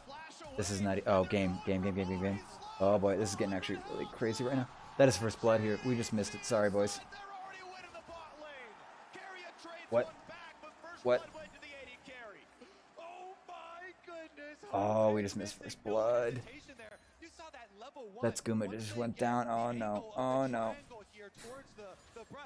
Problems on the rift. Come here. Get back here. Both missing and Hope at the same time. While Kerio was positioned behind him, and Hope and missing, they don't hesitate. They slap him back down. They immediately punish him. So even though, yeah, he gets that counter kill, it is first blood money, and it is a better site for that money to go to into the hands of the AD carry. Oh, come on. This was an issue for Gumayushi during the regular season. One of the biggest criticisms that T1 had was that their bot lane wasn't as consistent, wasn't as reliable. Oh, come on. Everyone was like, but Guma is shaking all that rust off. He does not have any of those There problems. we. What was the problem? What was the problem? Alrighty, we're back. And I feel like that he didn't need to be that aggressive at level 1. You can see the idea, but a big mechanical Oh, from him on the individual level. Honor, Kanavi, Faker. We got a little caterpillar here, but Faker's about to have himself in a big bit of trouble here. 300 health. He's about to go down here. And this stun up. Honor's about to play defense here, but he's gonna die for it. Faker's gonna be able to get off into the back side. He's gonna be able to back. Is Yao gonna catch him? Oh, this is so close here. He needs to get deeper. Did you guys see him? They will not see him. There you go. I think no, doesn't even get the connection. Faker's time this out here. I think he's gonna get the execute off. Tower shot. Tower shot. Okay, execution secured. Yeah, good little bodyguard moment for Owner coming through to peel for Faker. That is good. Zeus is about to probably run this on 369. The armor advantage for the Malphite is real. Oh, Kanavi gets the crab here, but now Owner, he wants the fight. Alright, he's gonna back off. So double crab for the JDG jungler. So one of the things I was going to talk about was the biggest difference between Game 1 and Game 2 is that Faker, it's easier for him to get push on the rise compared to on the Galio into the Talia. But again, we saw Yagao concede those early waves to set up for that level 3 gank. We didn't get to talk about it because of the early action bot line, but you've been highlighting it throughout the series, Kobe, and how Kanavi will consistently play through mid to unlock Yagao to burn those flashes so that he can then move around on the map. So now Faker's investment towards the bot side, ideally they look to stack up the wave, look to try and set up some sort of dive to the bot, especially without any flashes, now becomes a lot harder. Well, as we watch ourselves go back into the jungle, make sure to grab your exclusive Very Nass's Much Wow emote from Prime Gaming by connecting your League account with your Prime account as well. Mid lane being attacked, pretty good damage out of Faker. That is good damage here. Faker putting himself into trouble here. You got him to 110 right now. No flash on Faker to actually play for and secure the kill, so you guys plenty safe. Yep. He's not going to freeze it. He's going to clear it out. This is going to set him up at least for the push the wave to be right here. So yeah, he has frozen the wave in at least this position. You guys going to have to push this one up, and he's going to be kind of stuck in this really bad position for a minute. Honor could capitalize, but he's going to come on over to capitalize on it.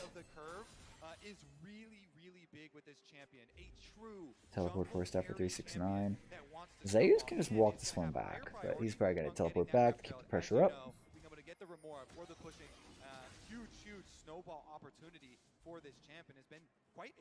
Oh no, Zeus going to walk back. I like that. Let's go. Talking about jungle, we also have to talk about top. Often JDG are a very good topside focused team. They do invest a lot early in terms of 369, but we haven't talked about this matchup at all. In terms of the early game, it often is Yone favored. He can get a lot of favorable trades. Malphite doesn't offer that much. There's a certain break point around like level 7, level 8, level 9, where he can really start winning out on the 1v1. Starting off with the Warden's Mail already will make this matchup inherently harder for Zeus to bully and push 369 around. Got rid of all the wards. You should carry him. Let's, well, Vetis is pointing out where the matchup top side starts to adjust around 7, 8, 7, level 8, 7, and so on. No contestant on the Hex Drake, so slow pacing. Bubble goes through. Gumi still follows through. He gets polymorphed. He's going to be down here. Healed has been used. Time to move. Your owner has arrived, but it's just going to be here to help, trying to move everyone back, help the retreat. Hope is low as well, but the advantage, the aggression coming from JDG's side. Baker has arrived as well as Yagao. This is about to be a 4v4 nonsense. Knockup misses.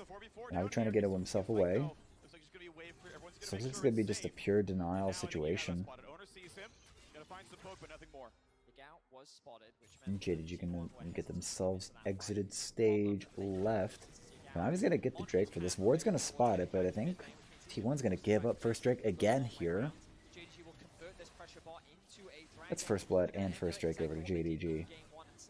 That's decent monies. Wouldn't be surprised to actually see them catch this wave, go back to base. Oh, Owner. Oh, boy. Gets the heal from the Nami, but no ult available. Owner's going to die for this, and I'm not sure if it's going to be worth it. Guma's going to have to run here. I don't think it's going to be able to do anything. Flashes over the pillar. Good. Good flash. Owner, Hex Flash over the top. He is not giving away the objectives to JDG. I like that from Owner. That is some big dickedness right there. It is for sure worth it for Owner. Flash. I thought Gumayushi was going to donate. Oh, he level 1 invaded. That ward, though. People. Gumayushi decided to donate. Okay. Faker having a flash there is definitely not good. I mean, all their champions are really good Hextech Soul or Dragon users. He's thinking here, maybe I can even get out Poppy oftentimes, being able to get there, but Kanavi hits a really good W around. Everyone's going to just be doing live streaming. I'm waiting for conversation to stop me. Props to Owner. The downside of this means that Kanavi will have the advantage to immediately path back. I don't think he's actually reset yet after that Drake. Yagao though, and the bot lane, as we discussed. JDG once again. JDG's kind of really set up for these early game advantages here. Getting first Drake, which they missed this time because Owner decided to, like, big dick it. But now they're going to be able to get themselves first Herald. And frankly, that's still just too many advantages over in JDG's favor. This is like T1 are keep putting themselves in a position where they have to play reaction this early on in the game. Good damage from Faker on the Yagao here. That's 2 chained up, overpowered shots. Recharging that timer on your ultimate form is so big, as well as giving you the extra pushing power. It does mean, though, look at Gumayushi. This Lucian has been able to stack up some CS there, push it all the way in on bottom side, and it has allowed him to get the early reset and head up towards top side to answer and collect this rest of the wave that is being pushed to his tower. What I think is really important to recognize in this early game is T1's game plan was to, as they tried to do in game 1, get a lead in the bot side of the map and leverage this bot lane 2v2 strength to secure early objectives, in particular this first Herald. But the fact that Gumayushi died at level 1 in the 2v2 and the skirmishes that we saw on the bot side of the map made it much harder to be able to rotate around and contest these neutrals. And now you can see that JDG's bot lane is in a much better position to receive these resources. Earlier I thought Kanavi would drop the Herald up towards the bot side of the map, but I expect him to funnel that gold into this bot lane to try and keep Hope on pace or even ahead of Gumayushi. Oh, Gumayushi topside here, trying to actually get something done here. Hope's going to eat a bit of that calling. Puts his ulti down, of course now down a cooldown, as Hope's going to try to regen back up with his red gun, but low on ammo and a nice Q snipe comes across. Good piercing light. Last game coming down to so many key objective fights. Jungler still matching bot side here. Owner a little bit ahead. Getting the first dragon for themselves, setting them up for possible stacking as well is really big. I think JDG after that first game as well, they're so used to people underestimating them. Even though they are the LPL champions, in the LPL, they are one of the least popular LPL champions of all time. Does not have the huge fan base, has a lot of doubters, and still, yet That's an ult in. That's an unstoppable force here on the Zeus here, and Kanavi's going to need to come on in. This is going to be a little bit weird. Knock up onto Owner. This is going to be a turnaround here, and there's going to be the unbound soul here. This is going to be ultimates on in. JDG 369 is down. Zeus has pulled himself out. Now Kanavi needs to try to get something out of it. The knockup from Zeus is going to save Owner's life, and that's going to be at least 1 kill, but Yagao has arrived. Wave's been pushed out here. Ultimate out from Hope. Polymorph Gumayushi, this is getting a little dicey here. Topside here missing, just face taking into this here. Carry's going to have to play defense for his AD carry, but that's going to be a very low missing. Flashes are available for the runaway. Now bot side still flanning, and Faker has arrived here. He's going to be the counter play. Zeus secures Yagao, and Faker's going to run forward and let Kanavi escape. And that is a bunch across map madness, but organized and secured by T1. Was so amazing. 369. He gets the victory in game number 1. But game number 2 here, the revenge of Zeus. Gets the kill onto him, as well as avoiding the tower dive there with the soul unbound. Beautiful play for him. And now, with 2 kills on this Yone, he can really show why T1 invests so much faith into all these top lane carries they pick for him. Huge, huge, huge skill peak for this champ. Take a look at this and the setup. You can see the investment of the ultimate from 369 was just too early. Yeah, it's a Q in into ult, and just gets the full batch of damage out that he can before he needs to pull back. And Kanavi, they kind of split focus here. They're going in between Zeus and Owner. Oh, the dash back here saves so many lives here. Just a little bit of fancy feet, and then you guys just overextended knock up from Zeus. And we're back. Herald has arrived as well into this interesting 3.5 v2. Gets some turret plate, gold. Gentlemen, I think we're in for another close game. The gold is pretty much dead even. The Herald will be dropped, which means the bot lane of JDG will find further advantages. Oh, Hope, though, That's gonna be a bit here, and then Hope's gonna go in. He's gonna dodge out here. Super low here. Oh my gosh, shield is out on him. Nissing's gonna try to grab the last little bit of damage onto this turret, but it's not gonna be enough. Here, meanwhile, Kanavi just on his own taking out this dragon. It's gonna be second drake secured. Yeah. He's not letting it happen again. That just gave me flashbacks to the last one. They've got a ward over the back this time. They don't want to let anything go Yep. through. No more steals from Owner. JDG have decided to play the game well. And Zeus a little overextended. As Kanavi picks up that wave. The most important thing about that bot side skirmish was the fact that while Gumayushi and Carrier were struggling in the bot lane 2v2 and Hope was being funneled all this additional gold, now T1 have a very clear win condition. And sure, Yone's not going to be easy to play in the late game with the Malphite, but being accelerated is nothing but good for the T1 top side. Baker, I think you're in trouble, my guy. And there's plenty of CC available. He's got to run in the opposite direction here, but he's actually dodging out a decent bit of damage here. There's going to be the ultimate, but the knockup's going to cancel it here, and there goes the teleport. Faker is going to go down. And that's a little disappointing, but T1 need to find a few more advantages here. They've got to find their way to actually get some leads here, because JDG, this is now 14 minutes into the second game, and JDG had been pretty consistently ahead of T1 in this matchup. From T1. Zeus can just shove in bottom lane, but it's fine for 369. Easily able to soak it up and tank. Clearing the ways back and forth. A 10 CS lead for Zeus as we are on the way towards the Mythic on 369's side. Blue buff taken away by Owner. As Faker TV's back into the top side to clear his own wave. Up farm here as well. Obviously, Jungle has a big lead on the JDG side. See how that plays for, but a very close game. Tied in gold, tied in Drakes, and once again, we have the Cloud Rift on the way to a Cloud Soul. So in terms of where the gold is distributed, a lot of the gold advantage for JDG is actually in the jungle. You can see that Kanavi sitting at 112 CS, just slightly ahead of his own mid laner. This is pretty common for him. But as 369 secures that ball, a lot of the gold is actually sitting in the hands of Gumayushi, who's not that far behind Hope, and of course in the top lane. As now Zeus looking for a bit of a Zeus, he misses that ult. Now 369 is looking for the teleport back. But now it's going to be Zeus all alone. Here Yagao has arrived here, but Zeus is taking a long time to die here. He is not dead yet. Kanavi has to flash in, actually get that ultimate. Get that kill secured. So that takes a lot here. Can T1 actually get anything cross-map here? But Hope and Missing have arrived in mid lane. And I don't know if Gumayushi wants to let him go here. There's going to be a dead Hope here. But Kanavi has arrived. Back up on to Carrier. Owner. Oh, he's going to put him in. He's going to flash knock him up here. Knock him up once again here. So Crucified is Kanavi, but there's not enough damage actually to follow it up. Not enough damage just from Gumayushi. And there it is. Kanavi forced away. Guma with low mana, but dominance asserted.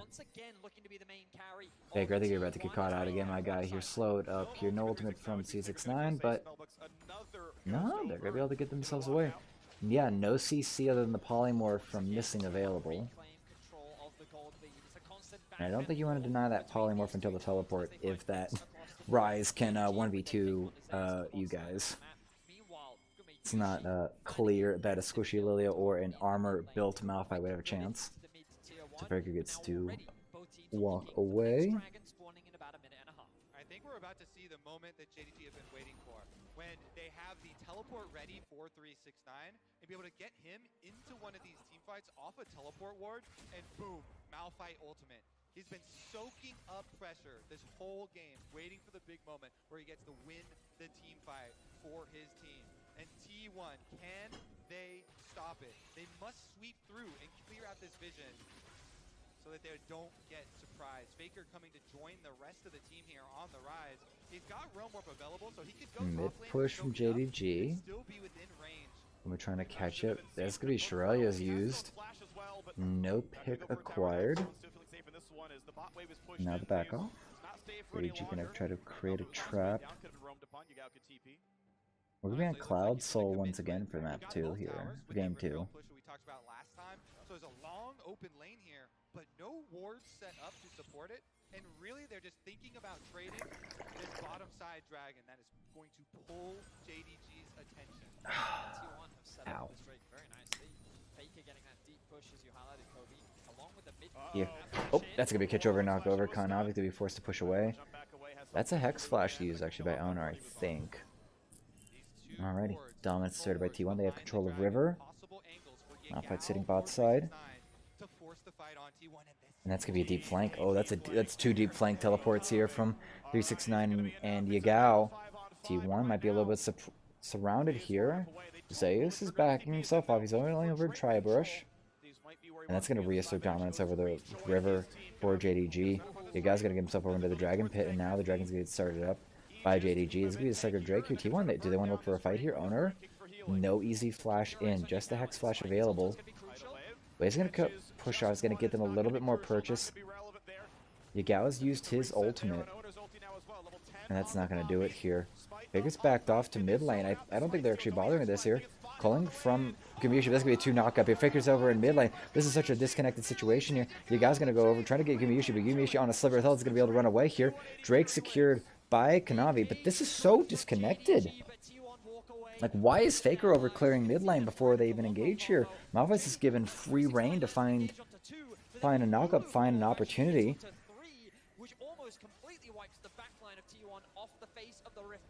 That was such a weird disconnect here, watching Faker just walk away from that fight. Between these two teams, every single objective, another battle. As you pointed out, big engage there from JDG, and Yagao even flashing over to try and finish off that kill with the chains onto Gumayushi. Even though they don't get it though, they get the dragon. They continue their stacking for the side of JDG. Both teams not giving an inch in any of these fights. But imagine if Owner hadn't gotten that clutch steal on the first Drake. JDG would be on Soul Point, and Zeus probably needs to be on 3 items where he's a huge threat. Otherwise he gets stopped up by Malphite. Decent damage towards Carrier. Not going to matter too much, although 369 obviously pretty much impervious to the current team of T1.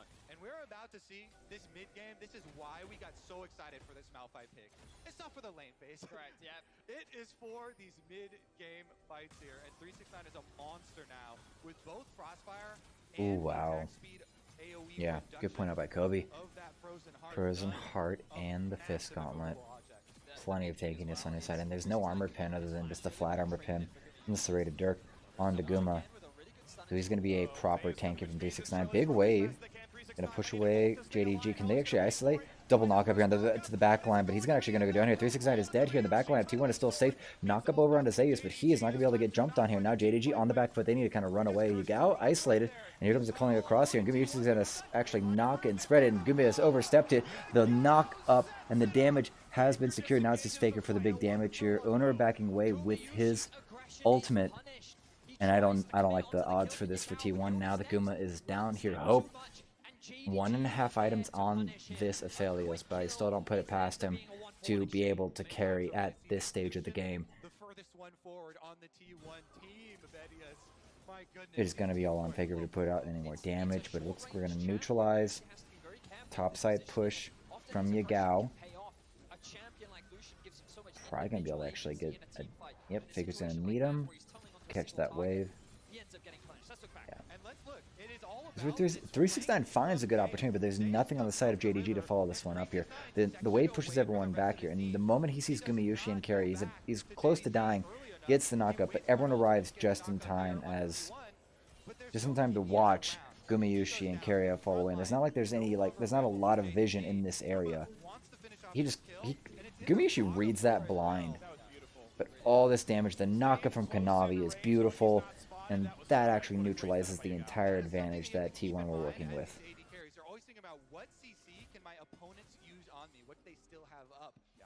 I really wish they had the name of the player right there. to help everyone understand like who's playing right then and there. Oh, this flank. 369 does have unstoppable force. The ward is singing over there in the Raptor Pit. There's nothing really available right now. Baron's up, but we're still way too early for teams to feel like they can rush that. Not enough damage yet. 2 items for Hope, 2.5 for Gumayushi for the 80 carries, and that's gonna be the consistent damage that can pull it out. T1 may have better Baron taking power, especially with the Yone. Oh, Zeus, he's caught out. This is not going to be good for him. He needs to ult away from this. He's going to go on in. He's going to jump back. Faker has arrived here. It's going to be big damage put out, but they're still going to be on the retreat. Kanavi trying to go forward. And I think they might be aware that Owner has arrived. Good AoE damage from Faker to dissuade. This still puts JDG in the driver's seat. There is yet to be a point in these first 2 games where it feels like T1 is properly in the driver's seat. Every time they're starting to edge out a fight that would put them properly in the driver's seat, JDG find a catch, find a pick, and it ruins the situation. And I think Faker and Zeus are... It's a 3. Curry is here to actually support this one. Gumayushi's going to give it away with the ward, but they're so far away here. It's going to be a run across. Teleport's going to come in. It's going to be 369, and he's going to be the front line. This is actually going to get really crazy. 2,000 health on the Baron. That's going to be a smite. Owner catches it. Can T1 get out now? Yagao. Oh, that's such a quick cross map play here. The use of the teleports and the realm warp to get everyone rapidly into the Baron pit. And that's what I was talking about with a Yone and a Rise and a Lucian. The damage onto this Baron is insane, and they nail it. Good flash from Carrier, but now this is not going to be good, and that's going to be Owner down. The advantage that T1 just had has been taken away. This is what I'm talking about here. JDG do not give T1 time to breathe to take advantage of what they just acquired here. Kamish's going to go forward here, and he's going to put Hope really low. That was... Oh my gosh, that was so scary to watch. That was scary. Kanavi is going to be on the flank here, but Guma and Carry, I think they've overdone themselves. 4v2. This is going to actually throw it. He's going to throw away the advantage they've got here. Gamish is going to sort of run from this. He's going to flash away from the ultimate. Carry is still alive here. Good step back, but Gumi, he's still down. This is still too much. Third Drake. Oh no, this is gonna be Soul. This is gonna be priming JDG for Soul Point. Faker and Zeus, they need to get this inhib if they want to have any real trade on this. Carry is coming up to help support this. This is gonna be an inhib trade for a third Drake on the side of JDG. Oh boy, Gao is coming. Oh, they're going to catch on to it. I'm sorry, 369, but you don't even get to ultimate out of this. Unstoppable Force is not unstoppable if it is not activated. And T1's going to take inhib and a kill onto the top laner and get themselves on out. There's still just these 3 left with the Baron buff, and they haven't really used anything with it. It's a 500 advantage. Realm Warp into the middle. Owner's there to play defense. They're going to get this turret. It's going to put them 2 turrets ahead. And the gold's an advantage of T1, but sometimes this posturing, sometimes it just doesn't feel like T1 is actually in the driver's seat of this game. They are having to slither their ways into certain parts of this game, into certain parts of the map. This Realm Warp is actually breaking this game wide open. Faker's Realm Warp usage is actually allowing T1 to make plays that are not normally like within realistic calculation by most even good teams across, like, forget the Western world, just the Eastern world. Giving them access to the mid lane. Just incredible map movements from T1 here in game 2. It's just so smart because they're playing to their comp win conditions here. And it's gonna open up. They're gonna get all, yeah. All 3 arrow turrets are gonna be gone here. This is where the gold jumps. This is actually gonna be the biggest lead we've probably seen for this entire series inside of, 2 games, but it's been so good. It's been so close. Gumayushi, he wants Hope. Hope is going to have to flash away here, but Gumayushi's got him here, and Hope is down, and Gumayushi takes it. Now, JDG, they need to play the clap back here, but can they get Faker? Can they get even Gumayushi? Can they get Zeus? And that's going to be a full jump through. Missing's going to go down here. Zeus is still alive here, and that's going to be it. JDG have overextended here. That's 3 down here. Yagao goes down, double kill for Zeus. And it's just Kanavi and 369 standing. This is a blowout now. This is finally a blowout here for the second game here. This best of 5 here. T1 are in the driver's seat. Timers, death timers, 28 on Yagao, 15 on Missing, and 9 on Hope. I only think they're only going to get the inhib and they're going to run away here. They want the other turrets. They want to jump their gold lead so far ahead here. 5k ahead right now. Baron not even in hand. And they're going to run that. The gold lead jump. This is the biggest, like, most standout gold lead jump we've had so far in this series. And this is clinical right now. JDG are going to have to actually find themselves a really solid counter punch if they want to get this. There's the Gumayusi catches that, clears it out. But this is the counter engage. Great Zhonya's from Faker. The knockup doesn't take him, and there's no damage on him even yet. Only now has there actually been a couple, and now Gumayusi Zeus has just been able to jump through, catch missing out. There goes the support. The Gal's overextended. They just collapse on him. He doesn't have a chance. Double kill over, and Kanavi just has to run. I like the initiative from JDG, but the Zhonya's was clutch from... It was just a stopwatch, but golden hour for Faker secures that fight. He cannot be punished. It is like a rapid fire test. 1 second to answer each. And Guma's turning it up here. Hope 2.5 items versus 3.5. The 80 carry disparity is wide. Item advantages 3 and a solid half for Faker, 3 and nothing. Not even a component yet. So Yagao is going to be kind of left very lacking. He has yet to even have a chance to go off here. Once again, this is kind of where we're watching. Dive doesn't win you these games. T1 had a dive comp in game 1. JDG have a dive comp in game 2. And it's the receiving comp that's good enough to actually like sort of counter engage and reactively counter punch from the dive movements that is winning these matches. Even just the stopwatch from Faker secure like the fight from them earlier there in bot lane. So next thing, so Baron's going to be up next. T1 should be posturing for that. JDG's locked up in their base. There's not much they can do here. 2 inhibs down. Top inhib will be respawning soon. 23 seconds on that. But they're looking for the pick here. Gumayushi's going to put out a lot of damage. This wave's going to get cleared out. But here comes the Baron take. And JDG moves. They could try and move side. Gumayushi's going to be out here. They're trying to keep this mid lane pushed, making sure that JDG cannot get too much ground on this. Baron's going to be secured here, but now T1, they need to regroup here. JDG's going to get bot side control of the river. Gumayushi's still trying to poke. He's got missing down to half. Yagao on a long flank. There's too much vision. JDG cannot contest here. They cannot trade Cloud Soul for Nexus. That is not a worthy trade. Now T1, they've put JDG in just awkward enough of a situation. They're collapsing onto Zeus. He's going to get out. He's backing off here. Oh boy, this is going to get crazy. He's actually going to go all in, but there's the unstoppable force here. Zeus is in trouble. He's going to go down from this. It's not enough. He dies for it, but that's going to be second Cloud Drake secured for T1. Yeah, it's going to be second Drake. They got the Hex deck way early on. Alrighty. 5,000 lead for T1. There we go.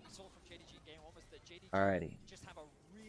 So 4 Baron buffs, and that's enough. Gumayusi, oh, he's gotten his confidence up here. He is jumping forward. 3 items on the Aphelios versus 4.5.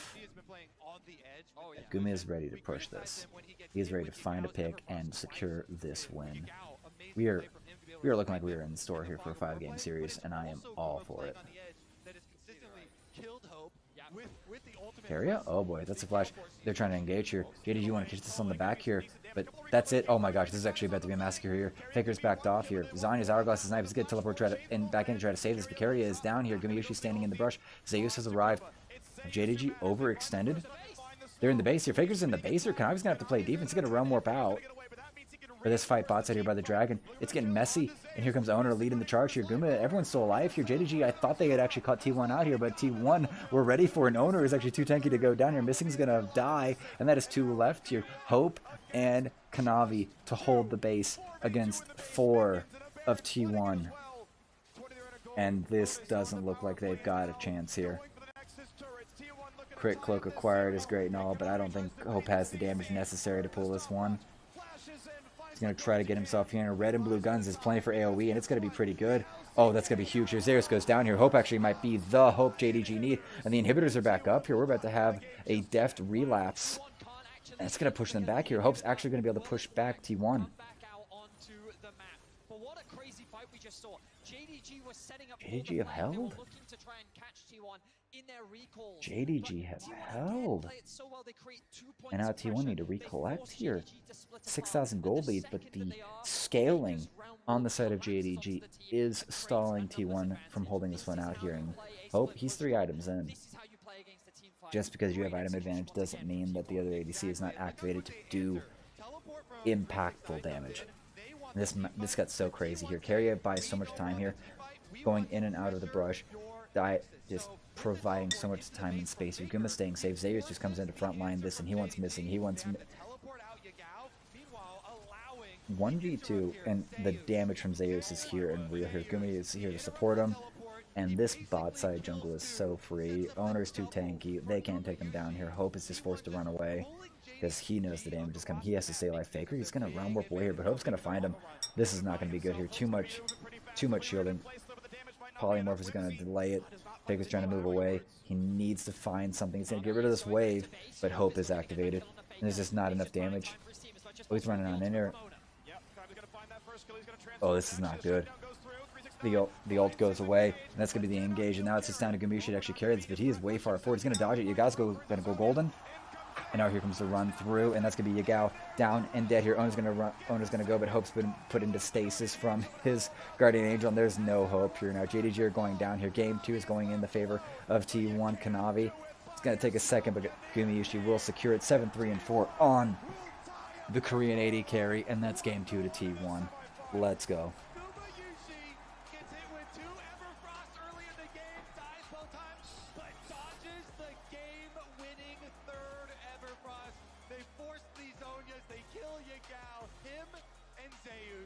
Destroy that last fight. What magnificent stuff from those two players on T1. Back-to-back, huge carry performances. I think you summed it up really well, Kobe, in that Gumayushi, that level of aggression has lows, but the highs are incredible. The way in which he navigated those team fights, the way he consistently shut down Hope 1v1 in the mid lane twice throughout this game was a joy to see, along with Faker and Zeus. Just couldn't ask for anything more. Yeah. Ba ba ba ba ba ba.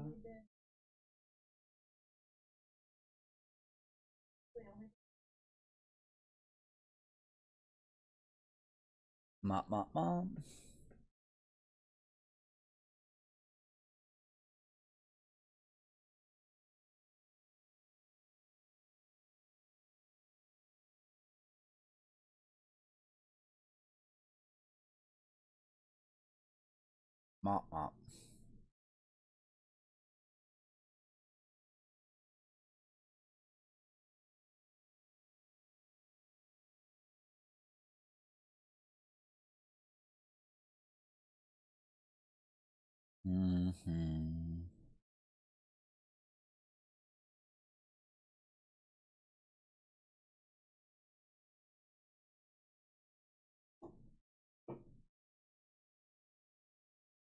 Square enough.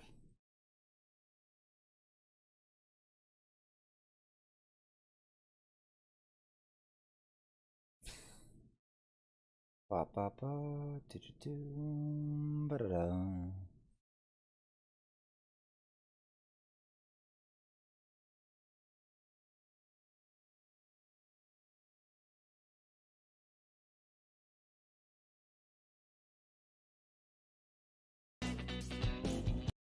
Fair enough. I don't know. He definitely has counter picks. There's a lot of matchups that are completely unplayable.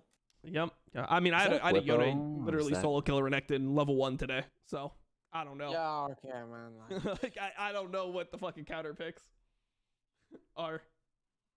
I think Yone into Renekton is not very pleasant. Oh, it's Nemesis. In my experience. I do play in Korea, so Renekton's aren't that bad. Oh. Play on Korea. Not trying to diss anything here. It's just you play. I didn't know you played on Korea. I didn't go to Yeah, your stream every day. See, Korea top 50 challenger, solo queue. I have to clickbait my stream, although I'm not clickbaiting it right now. I'm actually top 50. I'm just riding the wave, you know, until I go back to. Alright, is that? What's Monty? Oh, they're. Wait, what? Wait, what? What is this? What is this? We're gonna have to get really close because there's 4 of us. Papa doesn't like dancing to Dr. Zayas. Oh, Dr. Zayas. Oh boy, this is what I'm looking for. This is high quality content. Papa didn't do it. It was too close.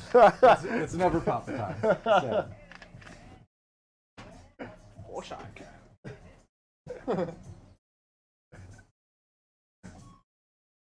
Stepping in my corn. Thank you, Spicy AF. Appreciate you and your 10 gifted subs. Sit down. I want to watch this, then I'm gonna go grab another. Well, I can't see it with you standing there, though. Your legs are in the way. The dancing. Well, too bad. There. The dancing is what I live for. Wonderful.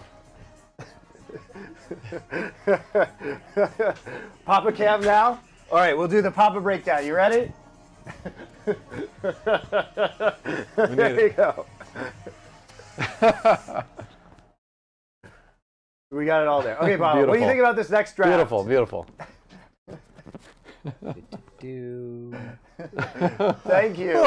Thank you, TK Duff, for the fight. I appreciate you guys. Thank you very much. That's very generous of you. Yes, the God tier dancing. It was really Papa Smithy that brought it home, though. That was really what caused you to get the subs, right? Yeah. It was the icing on the cake. Thanks a lot, guys. I hope you're having fun on the stream. So yeah, what do we want to do? What do we think for the draft in this next game? Yone was a known quantity from T1, so surely they have. They're not going to get. I mean, they just unironically blinding it though, with quite few coverage bans. Yeah. So it's very interesting. You're not going to play the Yone again though in this series, right? It's just not going to. I mean, if you're a blue side again and have the chance to, you pick it. Does the opportunity present itself though? That's the question. I think that 369 probably is like, we should have played Jax, but it would have been such a different game if they played Jax, because they have like another high resource champion that also doesn't have a lot of control early. Okay. So I think they would just want to play a different game. Like at that point, you just change other variables so that you're not getting blasted by a Yone. Sure. Makes sense.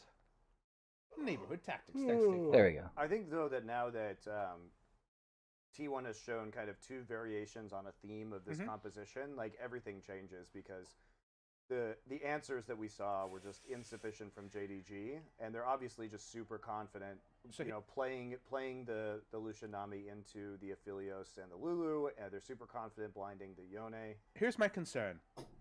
This game is how I thought the series would be decided. These themes, where T1's like, let's not give them an honest front-to-back 5v5 fight. That's the only way they win. And I don't know how you can reforce 5v5s. I think there's enough champs that T1 can play, and if they're in good form, that's why I thought it didn't like line up well for JDG in this series. So I don't know how JDG like forces a fight mosh pit.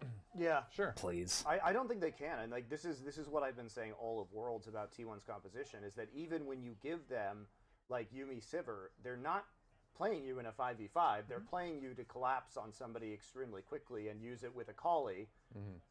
So they just play super differently than any other team. Maybe you like jam Ornn 1-2 and then hope they take Jace and turn that into a 5v5 comp, you know? Like, I could see that. You're really hoping for like a failure there, Papa. T1 will like, take Jace into Ornn. That doesn't, that doesn't feel the good, one though. time that they took Jace, they were playing like a 5v5 poke composition, so they did get kind of... The other time they played Callista, like they played a Callista comp and like did actually do 5v5s, but it's only been a couple games that they've opted into that.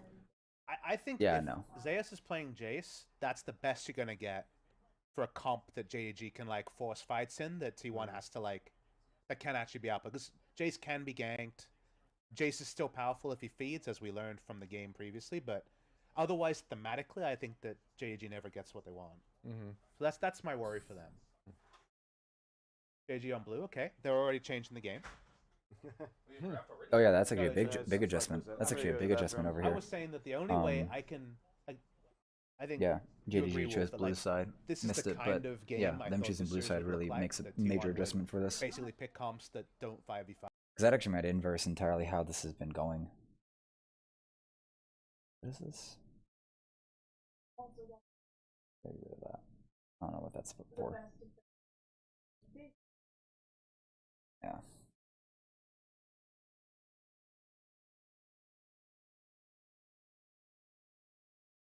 Wait. I think really messed up the Ornn Yep. option. And then they ended up. I would have gone Gragas, but it would have been not that different from this game. Yeah. Gragas is better because he's non-committal, but Come on, Ellis. You got anything for me?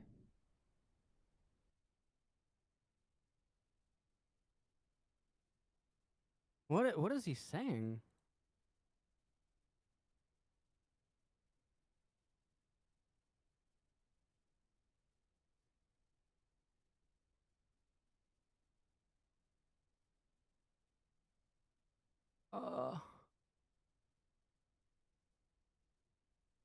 Alright, I ain't got nothing there. I ain't got nothing there. It's a brain champ, not a hands champ. I mean, his hands need to be slightly better because his last Heimer was actually pretty awful, but it didn't matter. Talk about that one. Kind of curious what the odds are for My LA allergies, man. I don't know what it is. I'm sneezing all the time. I like how they have this like sleeveless thing with like the pointy shoulders of the epaulets. It's like the Renaissance What are the odds right festival now? clothing is coming back. It's becoming like more you know, modern and stylish now. Yeah, I actually don't mind these. No, it doesn't look bad. The streetwear look. Yeah. Cool. But like I like the evolution of streetwear. I like where streetwear is going right now. It's cool. I would never wear a jacket that says Worlds on it because I wasn't there Yeah. and it's like not special to me. But I like the design. Riot actually leveled up quite a bit this year. That usually they would give teams like a hoodie or some of the like Or the generic merch, jacket, but they you know? actually made team JDG wear now like an some underdog here, stuff. 2.017 It's actually a really nice to 1.774 for How would I T1. describe it? It's like It's pretty jacked. I don't know how to describe it. It's quite a nice jacket. I wear it none of It's not the bad. time. I would love to get some like Worlds 2022 T1 stuff. That'd be pretty sick. Joe, if you're listening, I know you're not. Joseph Patrick Marsh. Guys, let me know. Is that Joe Marsh right there? No, they aren't shoulder pads. Those are epaulets. They're like they were originally designed to keep rain off your arms. So let's think. How does JDG bring T1? Also, this to is them? my That's the part personal that they reminder have myself work to out in this record draft is game we 3 because I want failed to a game record where we're game not being split 2 versus. locally. And I We got think into that's pretty draft hard and I forgot to hit the achieve. record button. Like Renekton is a And that's a champ little that can do that. embarrassing. Renekton's getting banned in the second phase. Yeah. Is it worth? How about this? Can I inverse this? Giving enemy Braves and taking Renekton. No. Maybe that's a way. All of it sounds like, I think you have to be bold, you know? You have to leave open something the enemy can't refuse, and use that to get a comp that actually fits your style. Because right now, if they're like trading power picks, I think T1 is getting 2-for-1 specials a lot. So I don't really know how they're going to do it. Djun, thanks for the Twitch Prime sub. I'd like to see Yagao play just a carry mid laner, like damage wise, like a scaling mid laner, not a Silas. Azir? Azir, Victor. Just let him like sit back and farm and play for late game without. I mean, he'll play skirmishes. Victor if they have Graves. Just anything that doesn't force skirmishes, which T1 is looking better at overall.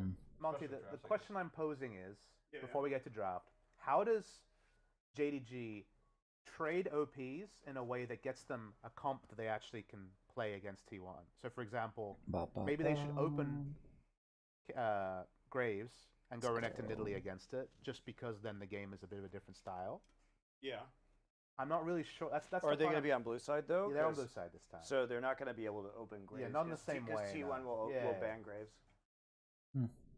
That's the part I'm wondering is how do they get a more honest 5v5 game? Oh, thank you, Legon, for the prime sub. Appreciate it. Yeah, I mean, look, I think it's going to be really challenging because I'm not sure actually T1's bans change that much Because they were already banning side. Sejuani on blue side, so they'll ban Sejuani, It's Aatrox, chat. Graves, probably. Really? They leave No, it's Yumi out is Bowser. the question. Have they learned? And make a Graves for Yumi trade. Have they learned the Singe support dark tech? I would assume Korea can play it. Yeah. Not that he's done it. But I think a Graves and Yumi open for B1 I think is actually pretty interesting because you can do Sometimes if you don't have the sensitivity here, it seems like it's messed I up. think owner probably Little has multiple picks optimizations. into Graves. It's just muted for. Oh, we listen to these guys kind of chat about it it. is scary to leave Monty Mutant Graves Wolf. open though. Has Graves even gotten banned so far though? Like, you can talk about how Graves is like scary to like leave open or something like that, but it hasn't even been picked yet, I don't think, or banned. I heard the question. Yeah. Who's it from? Flipbox Carbia. chat. Carbia. Thank you very much for the donation. Okay, fair enough. Undecided. Definitely looking at But, a couple of different nothing's directions. been even content picked so creation, far. broadcast, team side, all of them on the table. So watch the space, but just this weekend enjoying being with the boys, talking about the game because mostly been just talking in my own head or to my players for 3 years. So it is fun to talk about the game. Look, you would be watching the game anyway, right? Yeah, So. yeah, of course.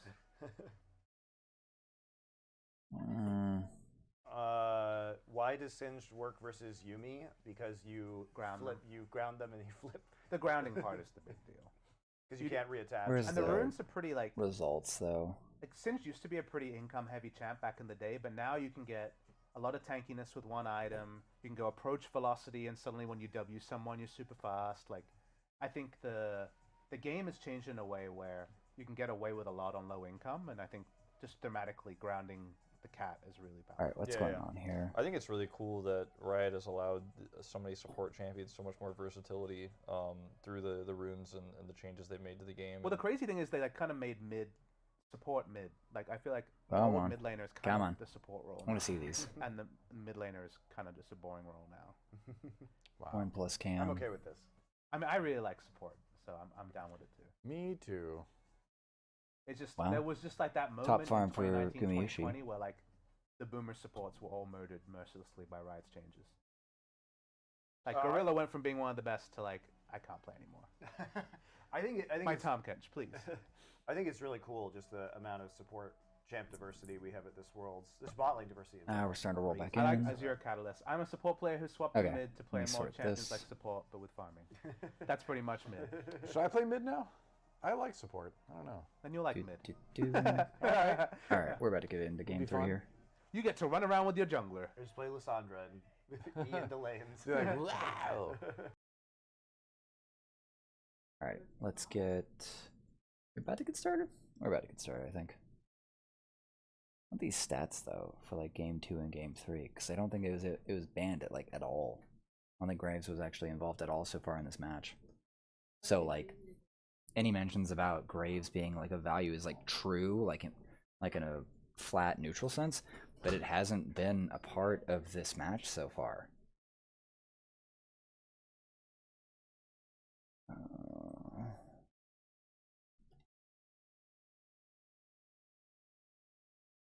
Come on. You hit the record button.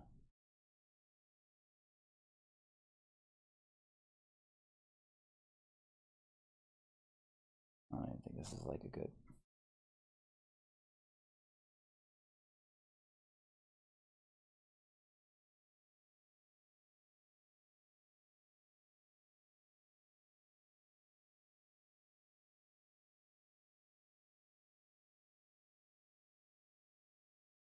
I can get like live stats, so to speak, but I can't get anything else.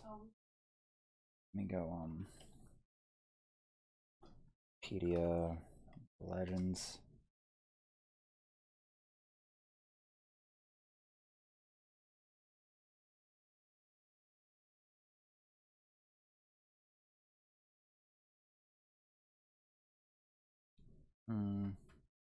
Difference maker was what to me tipped game 1 in their Bottom favor. up, He goes for bottom a up. team fight option where it's don't give me the resources, we'll just do stuff in mid-game, and that didn't work out. On blue side, both teams are drafting for top lane at the very end, and it feels like he's not going to have that same 1v1 agency he had in game 1. Yeah, I think you need something that gives you personal agency. All right, we're going. Let's go. Let's go. Third game on deck.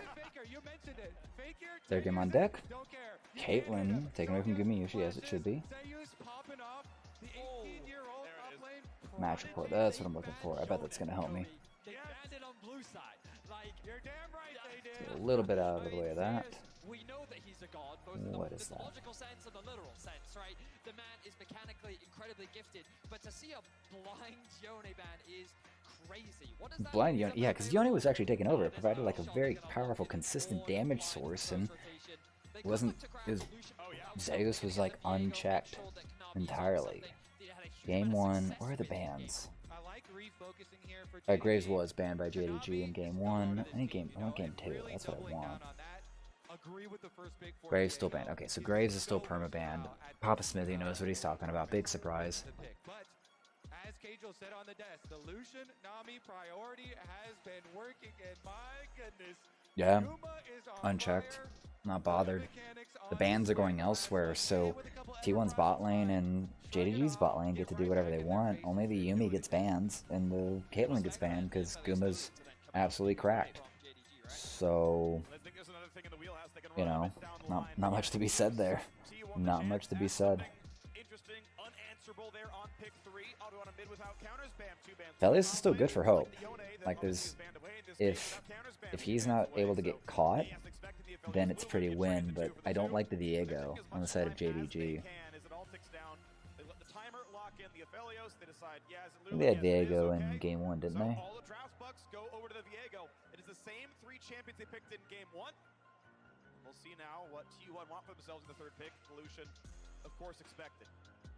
What will T1 go for? Expectations are jungle right now, but Onar has already demonstrated that he has a very deep champion pool, and he's quite happy to pick whatever they want. I think there's room for something like a Trundle to be good here, especially if they want a little bit more early game agency. But it fits very well to the Viego matchup. Faker on, yeah, Faker on the rise. Like, if it ain't broke, don't fix. That level of map movement was just perfect. Like, that was just maddeningly good. Cannot critique it, cannot get mad at it. Like, keep it going, go, keep it going. Game 1. Okay, they did have it. They did have it, but Jax isn't exactly... Jackson... I don't know. There's a level of dive that can be done with Viego, but he didn't have any other partners. Yagawa can have some sort of go-in, but it's much more of like manipulation of the surrounding area with the wall and just kind of control magey, or just zone control with the rocks, the minefield, and the pop-up and the volley. It just doesn't permit people to come in too easily. Jace taken care of, Galio taken care of, Talia. So mid lane starting to absorb some bans here. Azir's still unbanned and unpicked in this series. Nocturne for Owner? Or is that Nocturne topside? Like, this is kind of a flex. Like, Nocturne topside hasn't been a thing here for like a year now, I think. So Vedius is going to be really happy about this one. And the Renekton's going to come through. Like, JDG choose Renekton. I'd put money on them losing this. I put a lot of money on them losing this. I don't like the Renekton. I don't like the Viego. It's two melees that just don't have hard carry potential. Yagawa on the Azir would be the hyper carry. So that's 2 hyper carries with like some meat shieldiness from Kanavi and 369 on the Viego and Renekton, like, respectively, but Renekton nor Viego are like proper front lines to buy an incredible amount of time. And you still have Orin's still available. Like, the level of infinite scale that could have been done by JDG in this draft is actually like disgusting, and they go for the Renekton instead against an unknown. It's a blind Renekton. It's a blind Renekton, and Zeus, he gets this gangplank. It's a ranged character effectively. Like, I'm applying to the church about this, but, you know, handled. T1's taking this. T1's taking this off of draft.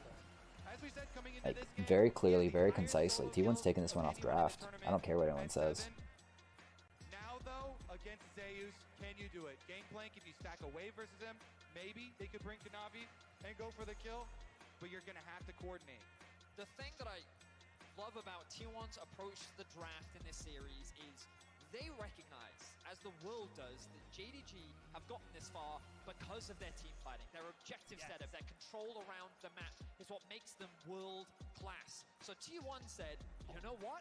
How do you fare in 1v1, 2v2, and side lanes? And this is an area where JDG have not consistently been tested, whereas T1 is more than happy to play that style. With Zeus and Faker playing at their prime, it is an advantage that JDG just don't seem to have a reliable answer for.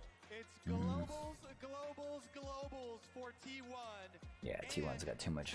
Like, T1's not gonna fuck this up either. Tsunami bottom lane.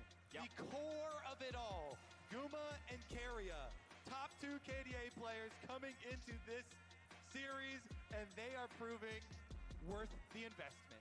We'll see how many more games T1 can pick up. Game 1 was incredibly close. Game 2, pretty close as well, but T1 closed it out with a lot of swagger at the end. And now we get to see it all again. Certainly Gangplank, a bit fewer tools than Yone in super outplaying a 1v3, but I want to see it all the same. We know Zeus is an incredible player. Owner, alright, let's get me sorted. Recording just fine. Alright, let's roll. And Zeus Let's started roll. with Corrupting Potion here for himself on the Gangplank, so you can be very, very aggressive in early lane phase, spamming out your Qs with your Corrupting Potion ticking to get a lot of strong trades. But the real Drop crux will be, can he frames. get enough money for his Sheen back, No. with Cool. that investment. Alrighty. Oh. Okay, we might have to play a little reconnect right there. Prime Gaming is giving away 150,000 RP to several lucky All right. fans every single day of Worlds. We're rolling. Head over to primegamingworlds22.com to enter and make sure to put in today's secret code to get bonus entries. Run from it, hide from it. It will find you all the same. The TSM chants have made their way. In every city, which I am very happy about. It is so much fun to be back here casting in front of a 20,000 person arena. Do you want to sound like 20,000 people right now? The Thank you. energy is electric here in Atlanta, Georgia. Let's see if we can keep that energy up as we move into Game 3. So we're looking at the early game. The early pathing owner going to start on the Raptors. Nocturne's early clear through these multiple mob camps is very fast, very efficient, and he's likely going to convert that into the reds, and then perhaps do a full clear topside or path towards his bot. Yeah, definitely expect a full clear from him. Should be noted that during Ooh. 369, Very spicy trade. Good ward. play here from Zeus, he was able Good to ward get on his owner. ward there down onto the Krugs, so they'll have that timer on the Nocturne full clear. And it is also worth noting, you don't just go from Raptors to red for your full clear for Nocturne. He's trying to get all these smaller camps down and respawning quicker by going to Krugs first, then picking up red buff. It's a hyper-efficient path, right? Because as you rightly said, it gets those respawn timers going much quicker, but also what's crucial is he's doing a full clear from topside into the bot lane. The person we also have to keep our eyes on is Kanavi. Often what he's done is full clear on one side of the map into a mid lane gank. We've seen that 2 times in a row, and we've seen Faker burn some type of summoner, whether it be Ghost or Flash, or basically pressure being put onto Faker in mid lane. This ward, though, that you just highlighted for me, Kobe, covers for that. T1 have adapted, and they've recognized that this is a consistent play that Kanavi looks to make, so they're mitigating any early pressure to give Faker a little bit more safety in the 1v1. More poke in the bottom side, temporary 3 CS lead here for Guma as he's shoving that one down. Obviously, Nocturne has rushed down to his bottom side now, gets his own blue buff at level 3, and then can kind of path back up. We'll see which way he goes long term. Yagao makes like he's putting a ward down, so he actually doesn't go for it, but makes the move to say, I've warded the invade, you know. Actually finally does put it down, so we'll see if Nocturne comes through, or if he goes for a gank through. Obviously, he wants to go behind. It's hard to gank Azir from the front, and it's far enough back that the controller doesn't see it. Actually pretty important to get the positioning right away from a control ward. Kanavi has skipped one camp and is up top side. This is what I was talking about for playing against Gangplank. Stack a wave and go for the dive early. That's your opening. Here we go. Wants to find this done at the right time. Lets the W go down. Puts all the attacks down at one time. Zeus? Just gonna let him He's drop surviving down. this. Down to 100. He can't clear his wave very fast. The turret's been reset. Second stun He's comes dead. across. Alright, there we go. First blood play. 2. Kanavi will have the flash Good to flash. smash. Good flash from Kanavi. They execute on the stack, wave, and dive versus Gangplank. The classic for Renekton matchup here into it. I will say as well, for that early W, Kanavi was trying to predict the flash Even though it looks kind of weird there, Zeus holds onto his flash. He saves the summoner spell, still goes down, and is able to teleport right back, so at least he doesn't lose that many minions. And crucially, he got 11 CS and Futures Market, meaning he could afford Sheen on the recall. That is so important as the Gangplank. And Yep, that's Sheen. Well, if he's actually done like the market, like breaking stuff, like that's gonna be power. Big stuff there, even though going down. So JDG with that first blood money What's that live at? from Kanavi as the wave has bounced back. And Nocturne's here.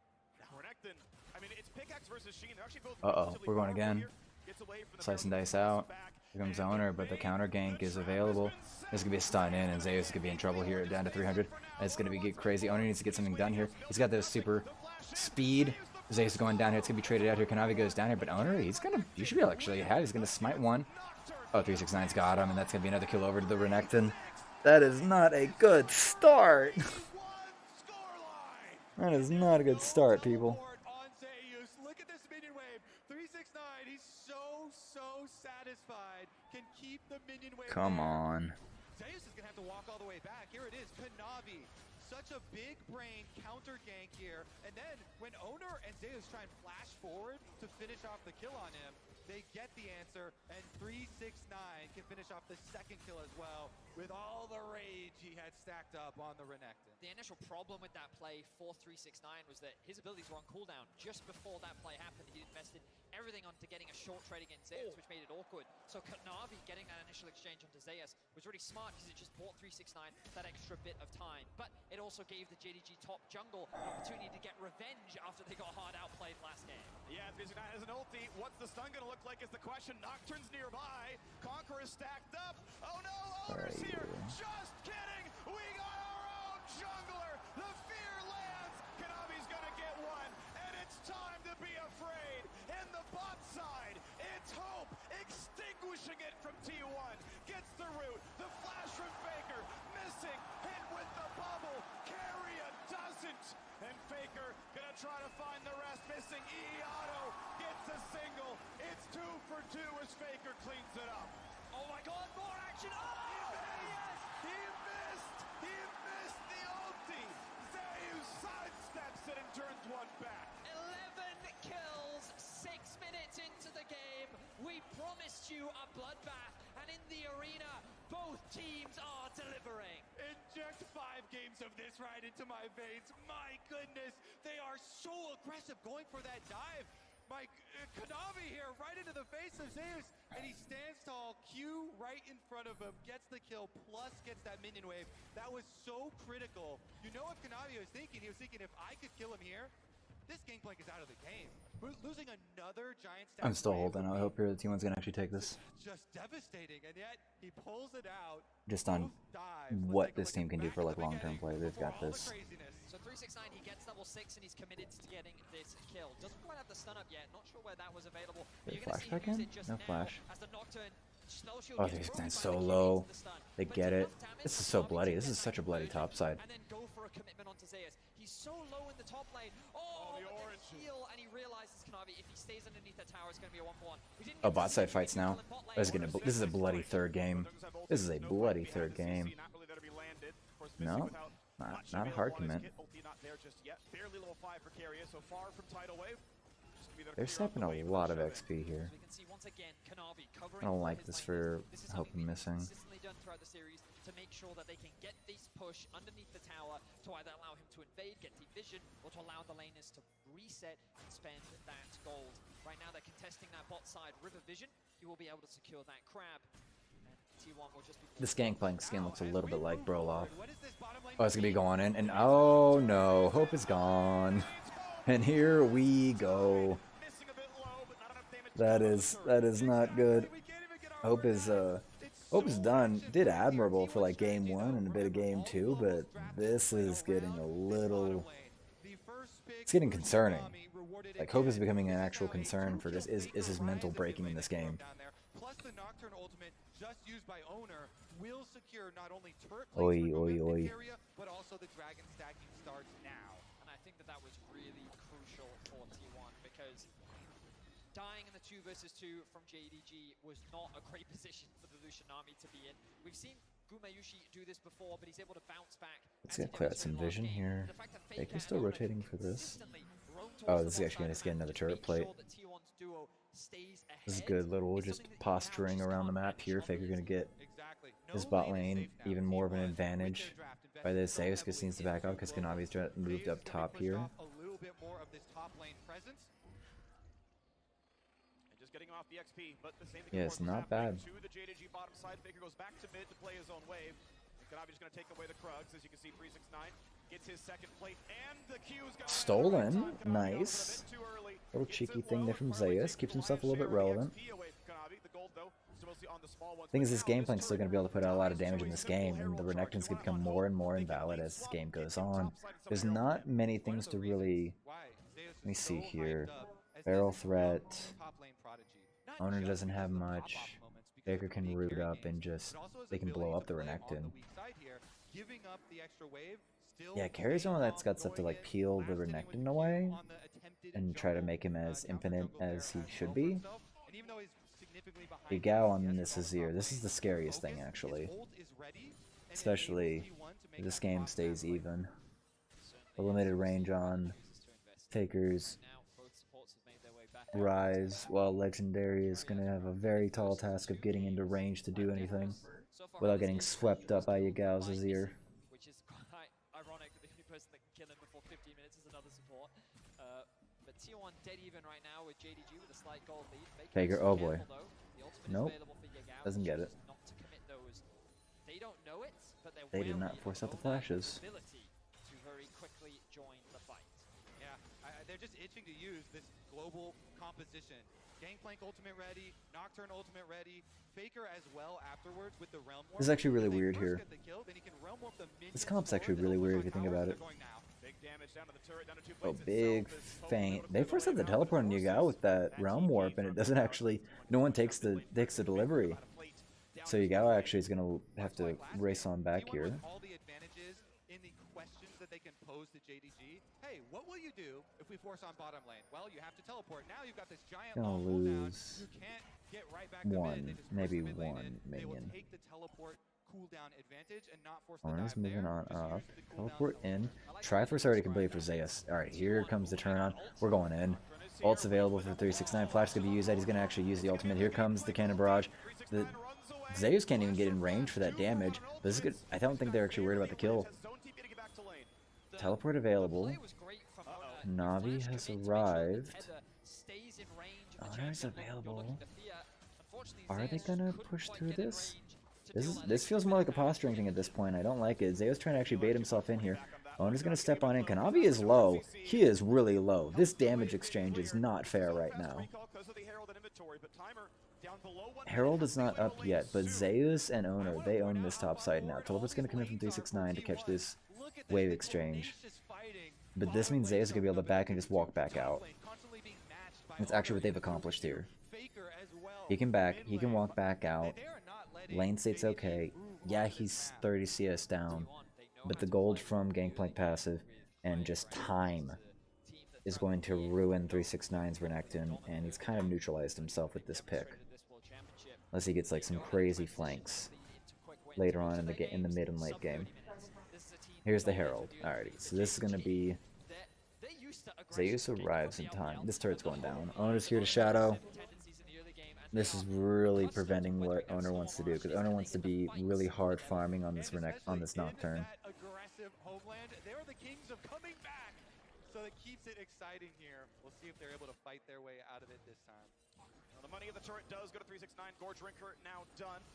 Even with that turret, first turret bonus into JDG, and they are actually not ahead in gold here. T1, I think T1 are in their vibe right now. They're in their zone. Carrier really getting pretty ballsy here. Like, you want to get out. Possibly the biggest difference too in this game is that this is a game where T1 are going to be the early dragon stacking team. So dragon arriving very shortly here. No teleport on Zeus. Level 10 on Yagao. This is the one that gets a little bit dicey on the timing windows. Of course, your Gangplank ultimate cooldown comes up really quickly. Mythic's complete. Oh boy. Ult out from 369. That's Dragon in 15 seconds. I'm not sure about this. Zeus and him need to actually fight this one. That barrel connects here, and 369 is going to be in trouble. I'm not sure it's actually going to pull out like he wants it to. Auto available. He's going to actually get it. Get the Q up, but that's not it. That is not the play there. Zayas, and 369 takes it. He gets the solo kill on to the Gangplank. And now Gumayushi and company need to actually pull this out here. Gets the knockup. And oh boy, Kira's going to have to get the wild growth into him here. Hope trying to fight back to buy space. Get space for his jungler and support to run out. And this is a very spicy situation. Owner in the area, he has his ultimate. But who do they want to target with it? Darkness has come out here. I think they're going to pick on Kanavi. He's going to actually go on, and he's going to be forced to flash over. Ult as well here. Carrier wants the blood here. Faker will secure it, and that's exactly what you want here. They're getting this pink pick comp rolling, and Yagao's going to need to move. This is getting a little weird. He'll be fine. He's out. But this next Drake is T1's. Faker's just sending a message right there. Every time we see one advantage gained somewhere, the other team gains an advantage elsewhere on the map. And it was just really good awareness from T1. And I like T1's exchange here. Like, Zeus can kind of toss for a while here in this game. As long like him yeeting himself to his death later on in the game, no. Him losing this fight here, because I didn't even feel like the damage calculation was going to be it on the last part of this thing. He's trying to commit this flash in. This isn't. That was a bad flash in. He did not have the kill there, even with the flaming blade passive and the Q. It wasn't going to be enough. That's taken. Kanavi, that's 2 heralds now in JDG's hands. And this fight's almost here. Fight's moving. Carrier. He's going to try to get himself out. Yugao's kind of moving forward to Carrier, taking a few stabs. Bubble's not going to hit anything. Gumayushi's getting healed up. Pulling out.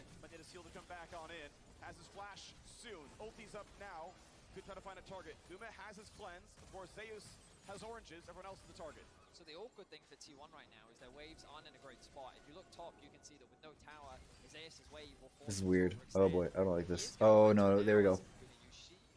Good little dash. It's posturing. This is getting really close to being dangerous. Maybe even force a fight. They decide, you know what, now that Zeus has pushed out that top wave, we'll go and catch it, and we'll look to reset.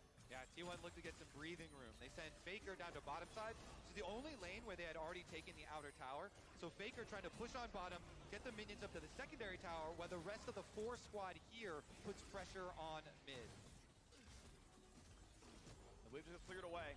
JDG obviously pretty good scaling on the Aphelios down here, but Guma has always put out so much damage in these fights, moving towards his own. Rapid fire cannon later on. Gotta appreciate the early advantage that 369's gotten with this Renekton. Still waiting for it to actually play Fall Off, but it's 369. I could be entirely mistaken on everything I've said so far, and he is going to not find himself as a useful, you know, crocodile leatherback. Guma? Oh no, oh no. Not enough mana? This is going to put Guma in a very vulnerable stage. Ono has moved himself over. Faker is in the flanks, but 369 is also looking for it. Guma's kind of stepping forward. He's going to stand his ground. Here comes the ult in, and I don't like this. Ono's going to go in all by himself here. Bear's going to help it, but he's going to get pushed on back. And that's going to be Nami as well. Flash back to try to save it. But, oh no, Zeus is trying to fight the crocodile on the backside here, but Faker now needs a turn for that as well. Guma is there. It's going to be Cat. That's a 2-for-1 trade here. 369 goes down, but that is the top lane and the support here. Zeus is in trouble. He is not what he should be right now, as the Gangplank and JDG get to actually reassert themselves and hold control in this map, in this match. After that little scrap, nice little opening from Yagao though, as he saw the angle, sweeps in, gets the knockback for the extra kill. Faker holds the line though, 4-0-0 now on the rise. He's just been picking up. This rise is going to be the big winner for T1. 369's aggression. I believe he also picked up a shutdown as well. Yeah, watch Faker here, because Faker and Gumayushi are kind of like, they have to stay alive here. But Faker, Owner goes in. I like that he actually just like gets his bear up and he gets himself out. The pushback comes through. The flashes do not fail from them. They actually wait till the soldiers have stopped moving and they're able to get themselves out. But this flank from 369 is pretty powerful. that I was incorrect in that statement, but regardless, it ends up being 1 for 2 overall, but the tower still stays strong, and T1 hold on to the gold lead. Yeah. T1 with gold and dragon lead. That's what they want. As much damage as possible here. As we get, looks like Blade of the Ruin King on the way for Kanavi. So 2 damage items here on the Oh, they're getting a whole full bot side jungle steal right now. Big Al? Sure about what you're doing here, bud. Trying to defend his jungle right now. And they want to keep up this dragon stacking. Zeus right now, no ultimate again, as it's ticking down with him pushing on top side. Moments before the Drake, if you can get a teleport from Gangplank early on and set up your barrels through some of these brush in the fog of war, that can lead to some big explosions. But they're actually valuing just walking Zeus down now. Yeah, keeping his teleport for other things. I don't like this. I don't like the use of this Gangplank, actually, because I'm okay with certain champions teleporting in for this. Oh, here goes Gamiushi. He's actually Gale Force forward to actually use it. There's his dash back, and it might have actually been evaded. 369, you're going down, my friend, here. He's used everything to heal himself up, but he is gone, and Faker has arrived, and now Owner is running it through. Hope is down, and T1 are racing across here. I'm sorry, Missing, but you are not going to be here for long. And that is T1 pulling the trigger and ready and firing and going. That's Baron. 9 seconds after birth, Baron is about to be taken here. Faker, he's about to 1v1 Kanavi here. Yagao coming in. Faker might have actually overstayed his welcome. He's going to go golden. I don't like this. The sweep actually misses. Faker's going to be able to hang around a little bit longer than expected. Shutdown gold goes on to Kanavi. It's not where I wanted that to go, but that's 4 on Baron. Baron is gone, and that is a perfectly fine trade for T1. 1 Drake for JDG, their first one of this match. Consolation prize. Shutdown gold and consolation prize. It's kind of whatever. T1 are about to have full control of this map, and they're about to shove down some turrets. Yeah, they're taking the Zeus and Keria. That was such a fantastic trigger pull from T1. They get the jump, they catch out Hope, and there's no chance. 369 gets kited so hard, and we're seeing why Renekton should just not be as prioritized as he is. I don't care about your comfort, I care about winning. Turret falls, T1, 1350 on a Red Bull Baron power play. Yes, they dropped the Cloud Drake, just means more can be killed. I know, it's positive, honestly, as we crest into 2 and 3 items. Chainsword on the way now for the top laner. Look at this. He dashes in with the ultimate to get some damage here, and then allowing 369. 369 just gets to overextend here. He goes ult, he gets so much healing off of, but it's just not enough here, and then Owner gets full license. Full license to just jump on Hope, and it's rolled after that point. JDG have to run. They is quite happy with himself there. Oguma's going in for it again here. He puts Hope down to half here, and there's no clapback. There's no clapback for it here. Kanavi has to try to flash away here. Here comes the calling here, but Hope's also going to be run through, and Owner is actually dive between the 2 lines. Gumiyushi is dead. Where's Faker? Faker's not even here. He's fighting topside here, and 369 has his number. And now it's a Zeus and Keria to run away from this. So that is actually, across the map, that's a 3 for 2 in the favor of JDG. Oh, he's looking for it. He wants to get the collapse onto this one. Zeus is not powerful enough yet. He's going to be able to get peaks and penance. But I think an ace is imminent here for JDG, unless Zeus is going to get out. Keria is trying to run for it. The plant's not going to be what he wants here. Smart move from Missing to deny that option.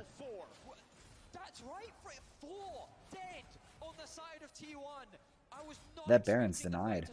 This Baron play is over. 40 seconds left here. 600 is the advantage. That's neutralized. That is effective neutralization of that buff. Whew. 369 has shown up, ladies and gents. To mount their comeback. Remember that after the last team fight, JDG still got the dragon. They got that objective, so they also stalled. I love how this starts. Gumiyushi actually gets a really good jump in. He flashes away from the engage from Kanavi, and then just puts his calling back into it, and it makes Hope. 2 things go in. 369 has this. He just gets to stand on Faker this whole time. There's actually not enough damage. Oh, he holds on to the stun, so the Realm Warp just isn't allowed to save Faker from this. 369 nails the solo kill, and then the teleport right here lets him drop into the last two remaining characters. Gumayushi, I did not catch how he died, but this just lets JDG play cleanup, get themselves some extra gold, and maybe a bit of shutdown gold as well. And you can tell the bloodlust is getting to these players with the high pace of this action. Earlier, Owner with the tower dive on that knock. Kobe's talking about, but the bloodlust was pretty apparent to me with how much fighting there was in the top lane at the beginning of this match. I was surprised it was so tame on bot side. Across the map, though, 369 and Kanavi, great. Scryer's bloom there by Faker. Oh, T1 are just running it. Baron not even necessary here. That's gonna be that here. Faker's throwing the top side, but there's not even a dive occurring.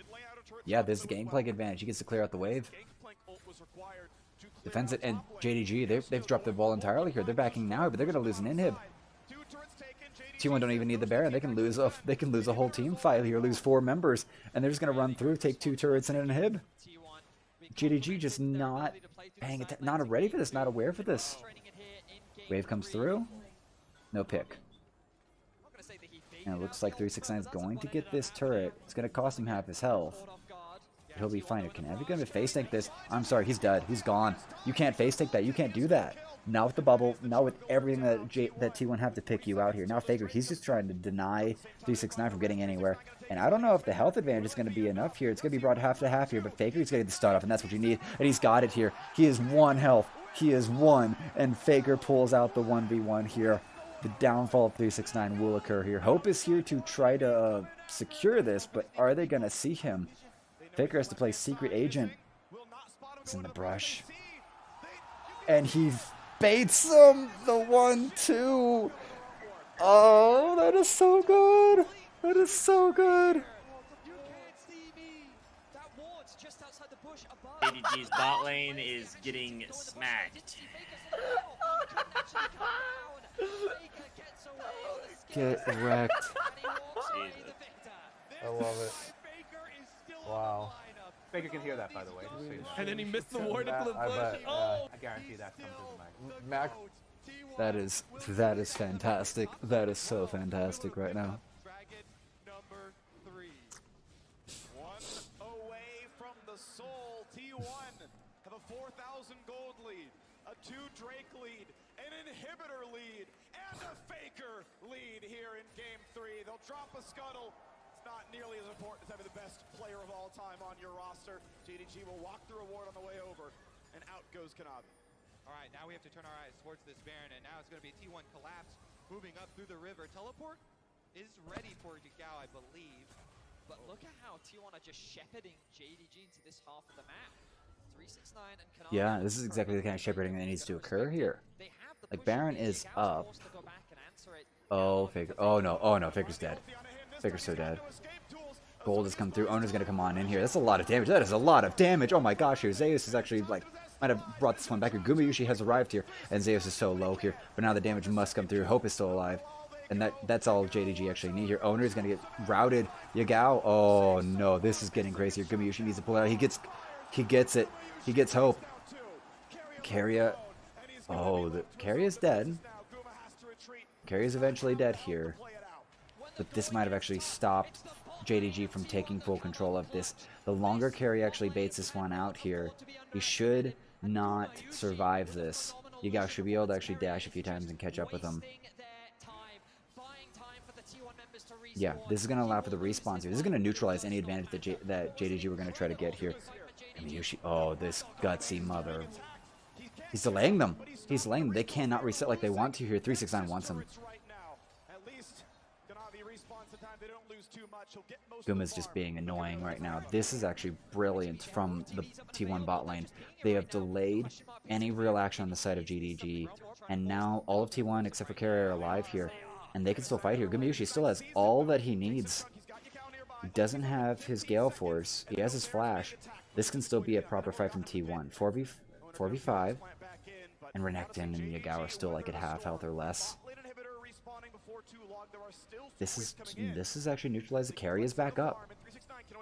He's gonna be on the map pretty much just a few seconds before Yagao and 369 can. So T1, they have very carefully neutralized the situation. And now JDG can't actually do anything with the rest of the map here. 369 has to catch this bot wave. Yeah, it's teleports. You can be a part of any fights that are incoming, but T1 are still in control. They're still in control. That's great from Owner. That's fantastic. Baron's in hand now. Baron's in hand. We need some wards down. The 369's teleport, but that's dark. That is darkness for them. This mid lane's going to get pushed. This tower is going to get taken care of. T1 are getting clinical with this. They are scalping. They're surgically removing any chances JDG have of getting into this area of the map. They're done. This is so far away. Kanavi's going to have to just blindly walk through his mist to hopefully find an access point. There goes the blue ward. That's the only blue ward that they've got. 4 scanners and 1 blue. Trinket on the side of JDG, and now the Baron has started. Gumayushi and Keria. Gumayushi's actually going to play the bait here. He's going to get so low here, but here comes the wave to block it out here. Baron's going to be secured. Guma's still sitting frontline, and he has put... Oh my gosh, he has put Kanavi so far away, and now the teleport gets them out. The Realm Warp is actually saving them, but they want to catch Keria. Keria is not where he needs to be. They did not expect that. He did not expect all of T1 to come running out of the brush after they just took Baron, and now Faker is flashing forward. He wants the rest of this here. Yagao is so low. Faker goes golden. Oh, that barrel! Oh, that barrel! And this is about to get knocked out here. Faker is going to run away, but this crocodile is about to be made into a purse. That is a clean ace from T1. Teleports are on deck, and we are about to secure game 3 here. T1 are running away with this. They are running away with this. What an incredible team fight led by Gumayushi. The man has come up clutch once again. He shuts down the core carry of JDG, and they will shut down JDG in game 2. Gumayushi may have died. Handled. Handled,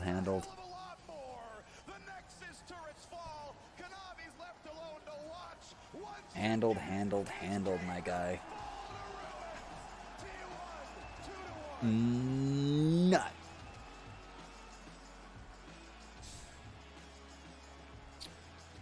Fantastic. Fantastic.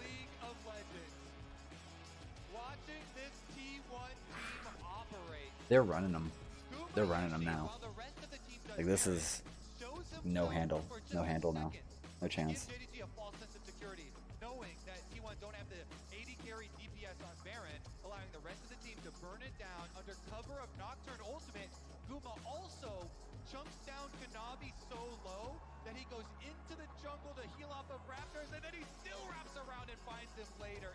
It is insane how much work each member of this T1 squad are putting in right now. And I'm just thinking of the T1 video that they put out yesterday, where all the members are talking about it, and Zayu says is to put... What do we got? Alright, Chad, what song do we have? Dr. Zayas. Fighting has begun.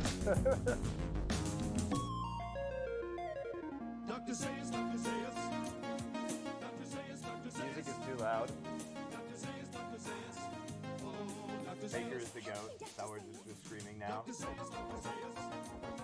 Dr. Zayas, Dr. Zayas. Fantastic. Feels like that's just a Faker champ. Yeah. It makes me think, I mean, it makes me wonder if he's the reason Chovy's, like, who was the first guy to bring out Rise in scrims, you know? Was he the reason that Chovy was playing Rise?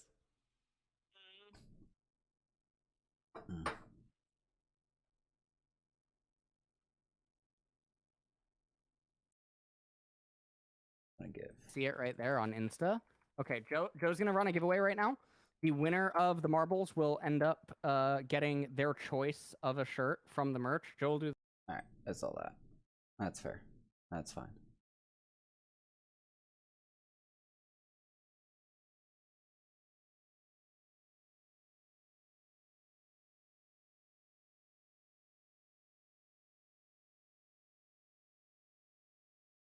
Actually, I can mark that.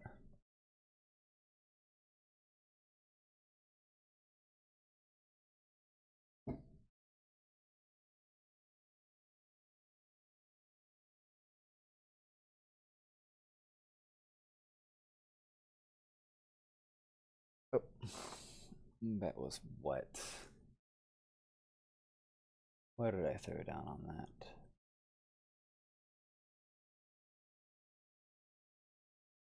Cool.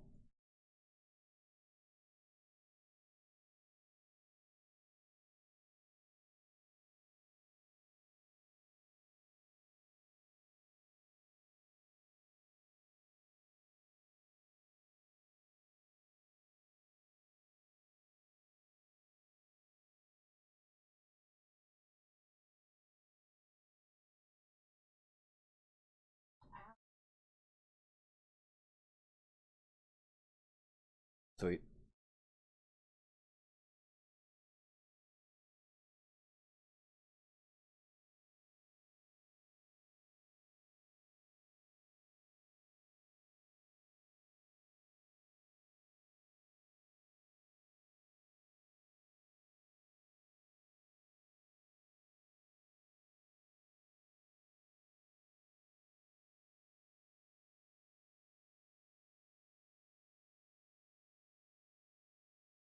Cool.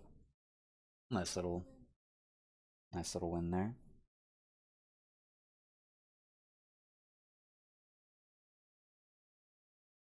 All right.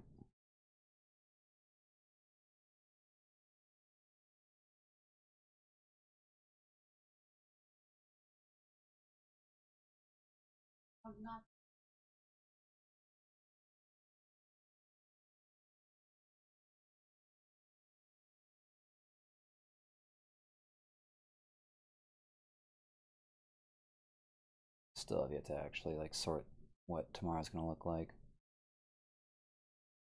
I can actually really adjust this right here.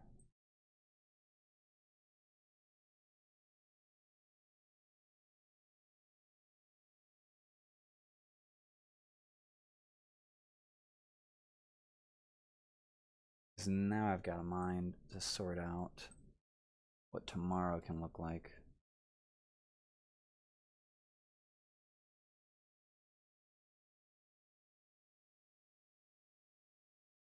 Yeah.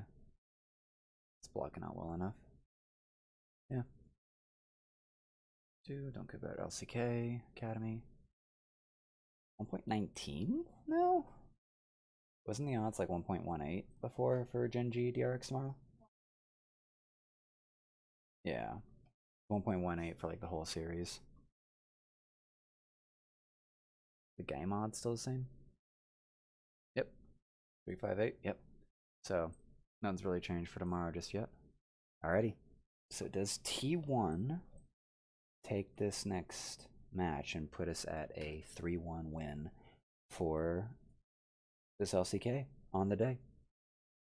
Such is the question.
Womp womp, womp womp.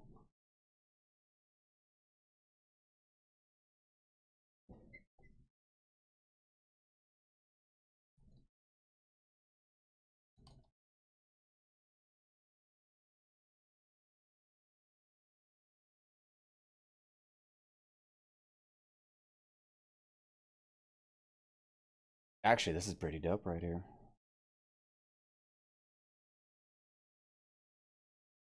Check this out. This is a working logo inside of a project I'm working on right now.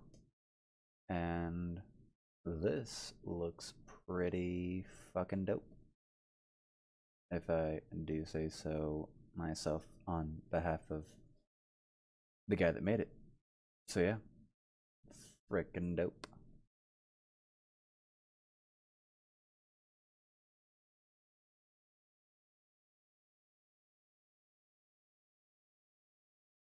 What?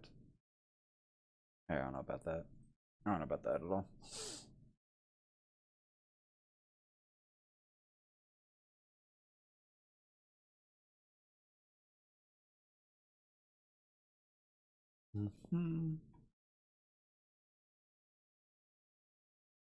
What are we thinking though for like this next game? Game 4. Game 4. Does JDG actually smack it back or does this get closed out? Feels like JDG are starting to run out of steam here. Especially if they're resorting themselves to actions such as Renekton. I don't care how many solo kills 369 gets on Renekton, he's not going to carry the game on it.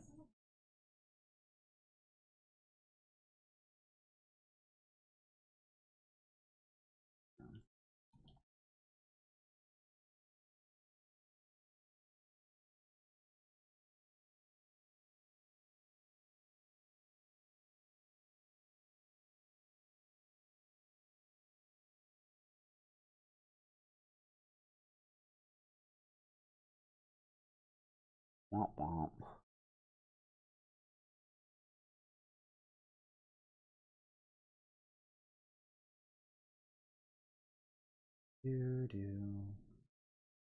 Should have Alpha Gaming music available, right?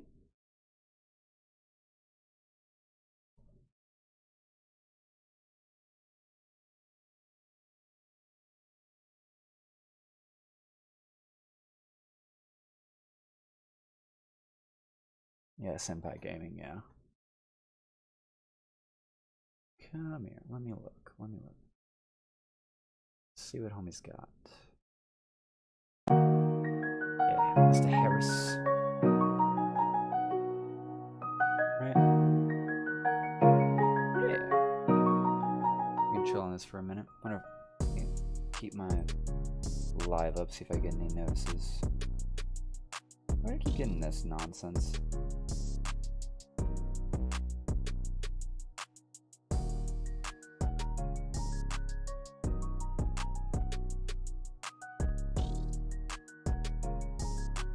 Whatever on this audio bitrate nonsense.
Oh, we're in. Shit. Shit. Shit. Yo. Shut up. Shut up. Kim's in. Alright. Alright. Fuck. Fuck. We're going. We're going. Alright, we're in. Shit. Any perfect center? Yes, that's good enough. Alrighty, we're in. Draft. Bands. Yada. The rise was removed because globals matter. Who saw that coming? Check the tweets. Shit. Aatrox. Yep. All the power picks. Yeah. And the Sejuani is now on deck. 369 Sejuani, Kanavi with the Belveth. And we're going to into Pokebot lane? And the Lucian Band? Okay, so Guma and Faker off their comfort pits from these last 2 wins. Game 2, Game 3 is not going to be like Game 4 by any means. It's going to be Faker with the affiliate. Let's go! Dream of Shuffle! Shit. I think the focus on bottom lane and getting a powerful bottom lane. Big diff, big diff, big diff. Alright, bands out, come on. Hey, Guma's been doing great. Yeah, Hope and Missing have been kind of missing Hope. I'm trying to actually run this because Guma is actually getting his Fearless pants on, and he hasn't entered anything yet, but he has been towing that line to just try to just crush anyone that's overextending in any positioning in lane. Tom Kench banned out? Okay. Remember that Tom Kench Varus lane, but like some of the best things I've seen, I think it was T1 that was being highlighted in like a podcast, but like the Tom Kench being used as a dive partner to just yoink someone into the middle of the enemy team and just proceed to just go, like that gets scary. That gets really scary when you're pulling the top lane or the jungler in, because then it's just like, oh no, there's no frontline option. Poke option pulled out. Ash removed from the Karma. I don't think we're gonna see Heimer today at all. Heimer's not getting picked at all today, guys. Come here. Come here. Always countered with the Talia. They're saying, hey, you're not gonna pick the Akali. The kill counter is Fiora, okay, yeah, because Zeus can play it. Welcome to Eastern League of Legends. And there we go. There's the peel. This is a come into me situation now in T1. Engage options are actually really limited outside of what if Gumiushi can actually get a catch. Engage pretty easy on JDG if 369 can nail Frozen Tomb. Alright, now we get into what feels like a really different ADC focused situation. Jhin. Oh boy. Jhin with 100% win? Okay. Ooh. I don't like this. I don't like this from JDG. This is such a short range comp. This is so short range. It's 3 melees. No. No. Oh my god. Oh my god. This is over. This is so over. Aphelios wasn't even banned. They have like so many reset options. JDG are never gonna get into this. Like the lane advantage on bot side, like JDG have to get ahead. JDG have to get ahead. Oh my gosh. Oh my gosh. This feels dumb. Yep, completely agree. And I love it specifically into Kanavi Belveth. When you're playing against JDG, oh, this feels dumb. He's the focus, and multiple forms of interrupt are so Poke, powerful versus reset, kind of all in. Sejuani's got power. Like the Gragas just gets to neutralize any top laner because of his sustain. Like, yeah, like, oh my gosh. I was T1 favorites. T1 our favorites still. What am I looking for? These two coaches shake hands. Bengi on stage with T1 with Faker for every one of those World Championship victories. Maybe on his way to his own fourth in a new role as head coach. Spent a split playing in the LPL, came back to T1 of the coaching staff. Has done so well with this team. Is this the last time these teams meet? The first and last time these two orgs go head to head. JDG, the last hope of the LPL for 4 Alrighty. years in We're a running row. this. The LPL made the World Finals, a different team each time. JDG, the most unlikely of candidates. 369 cut from top esports. Hope and Missing cut from their relative teams as well. JDG signed them, win the summer split, and now the last hope of their country.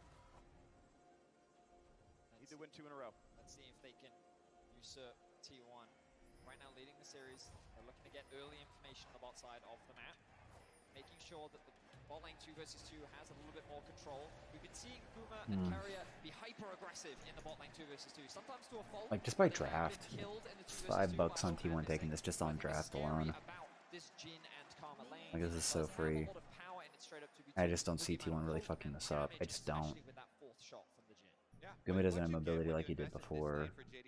Sure, but like... way more safety for your bottom lane. It's double poke, as you mentioned. It's also, Jin is one of the AD carries that can start with Boots Potion. Very rare. There's just so much on the side of T1 to just keep the distance with JDG, just to poke them out with the Azir, poke them with like some barrels or whatnot, arrows from Gumayushi, and if they want to try to come in, they got stuns, they got body slams, they got stream of shuffles, they've got the ult from Varus. It's just not handshake from Carrier. This is just not fair. Zeus has to actually like toss this top side to turn his like Gragas into a useless sack. Alongside Carrier, of course, you don't want to take anything away. Nice bouncing grenade. The fact that he went deathless for so long in both Game 1 and Game 2, his Nami was phenomenal. Now we'll finally get to see him on something a little bit different alongside Guma. Let's see how much of an impact they can have in this game, as they are getting pushed in these early levels, kind of as we expected in the 2v2 matchup. Yeah. And we've seen him already with some, I would say, game-winning Renata ultimates in this tournament. This is good abuse. Oh, that is really good abuse. But JDG have to do this. They have to be able to actually get here. Guma and Carrier are pretty cake and clear to just, like, deal with this. If they can absorb this with... They got biscuits. Oh, and... Oh, no. Oh, no. He's dead. Oh, no. It doesn't. It's over. It's so over. It is so over. That is so fantastic. Handshake, yoink, let's go. No chance. No chance. JDG are out of here. We're doing 3-1, boys. 3-1 on the day, boys. Bottom lane, the one that was promised, absolutely insane. I mean, that I feel caught everyone off guard. Carrier played that so well. For sure, Mythic was caught off guard. Just as we were singing his praises, he's able to find a play like that. The burst damage was ridiculous. So let's have a look back and see how he does it. Flash, handshake, root. It's just clean, isn't it? No bit of damage was missed. Really understanding the limits of his champion. You give him a champion that has a little bit more agency than an army, and he does stuff like that. You can see why Carrier is so respected worldwide.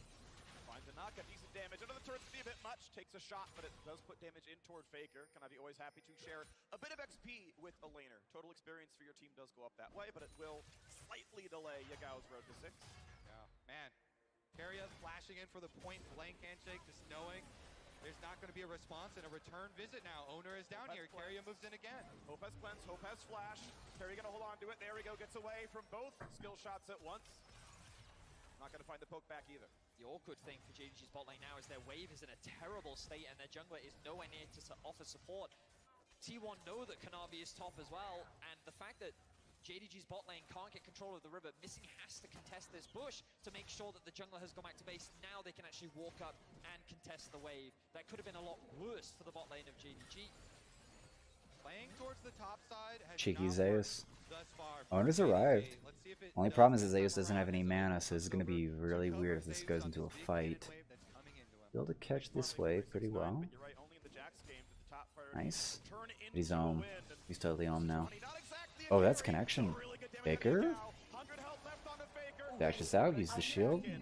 Nice, Owner? Oh, if he gets the stun there, Yagao might have been in some trouble. Level difference, though. Nope.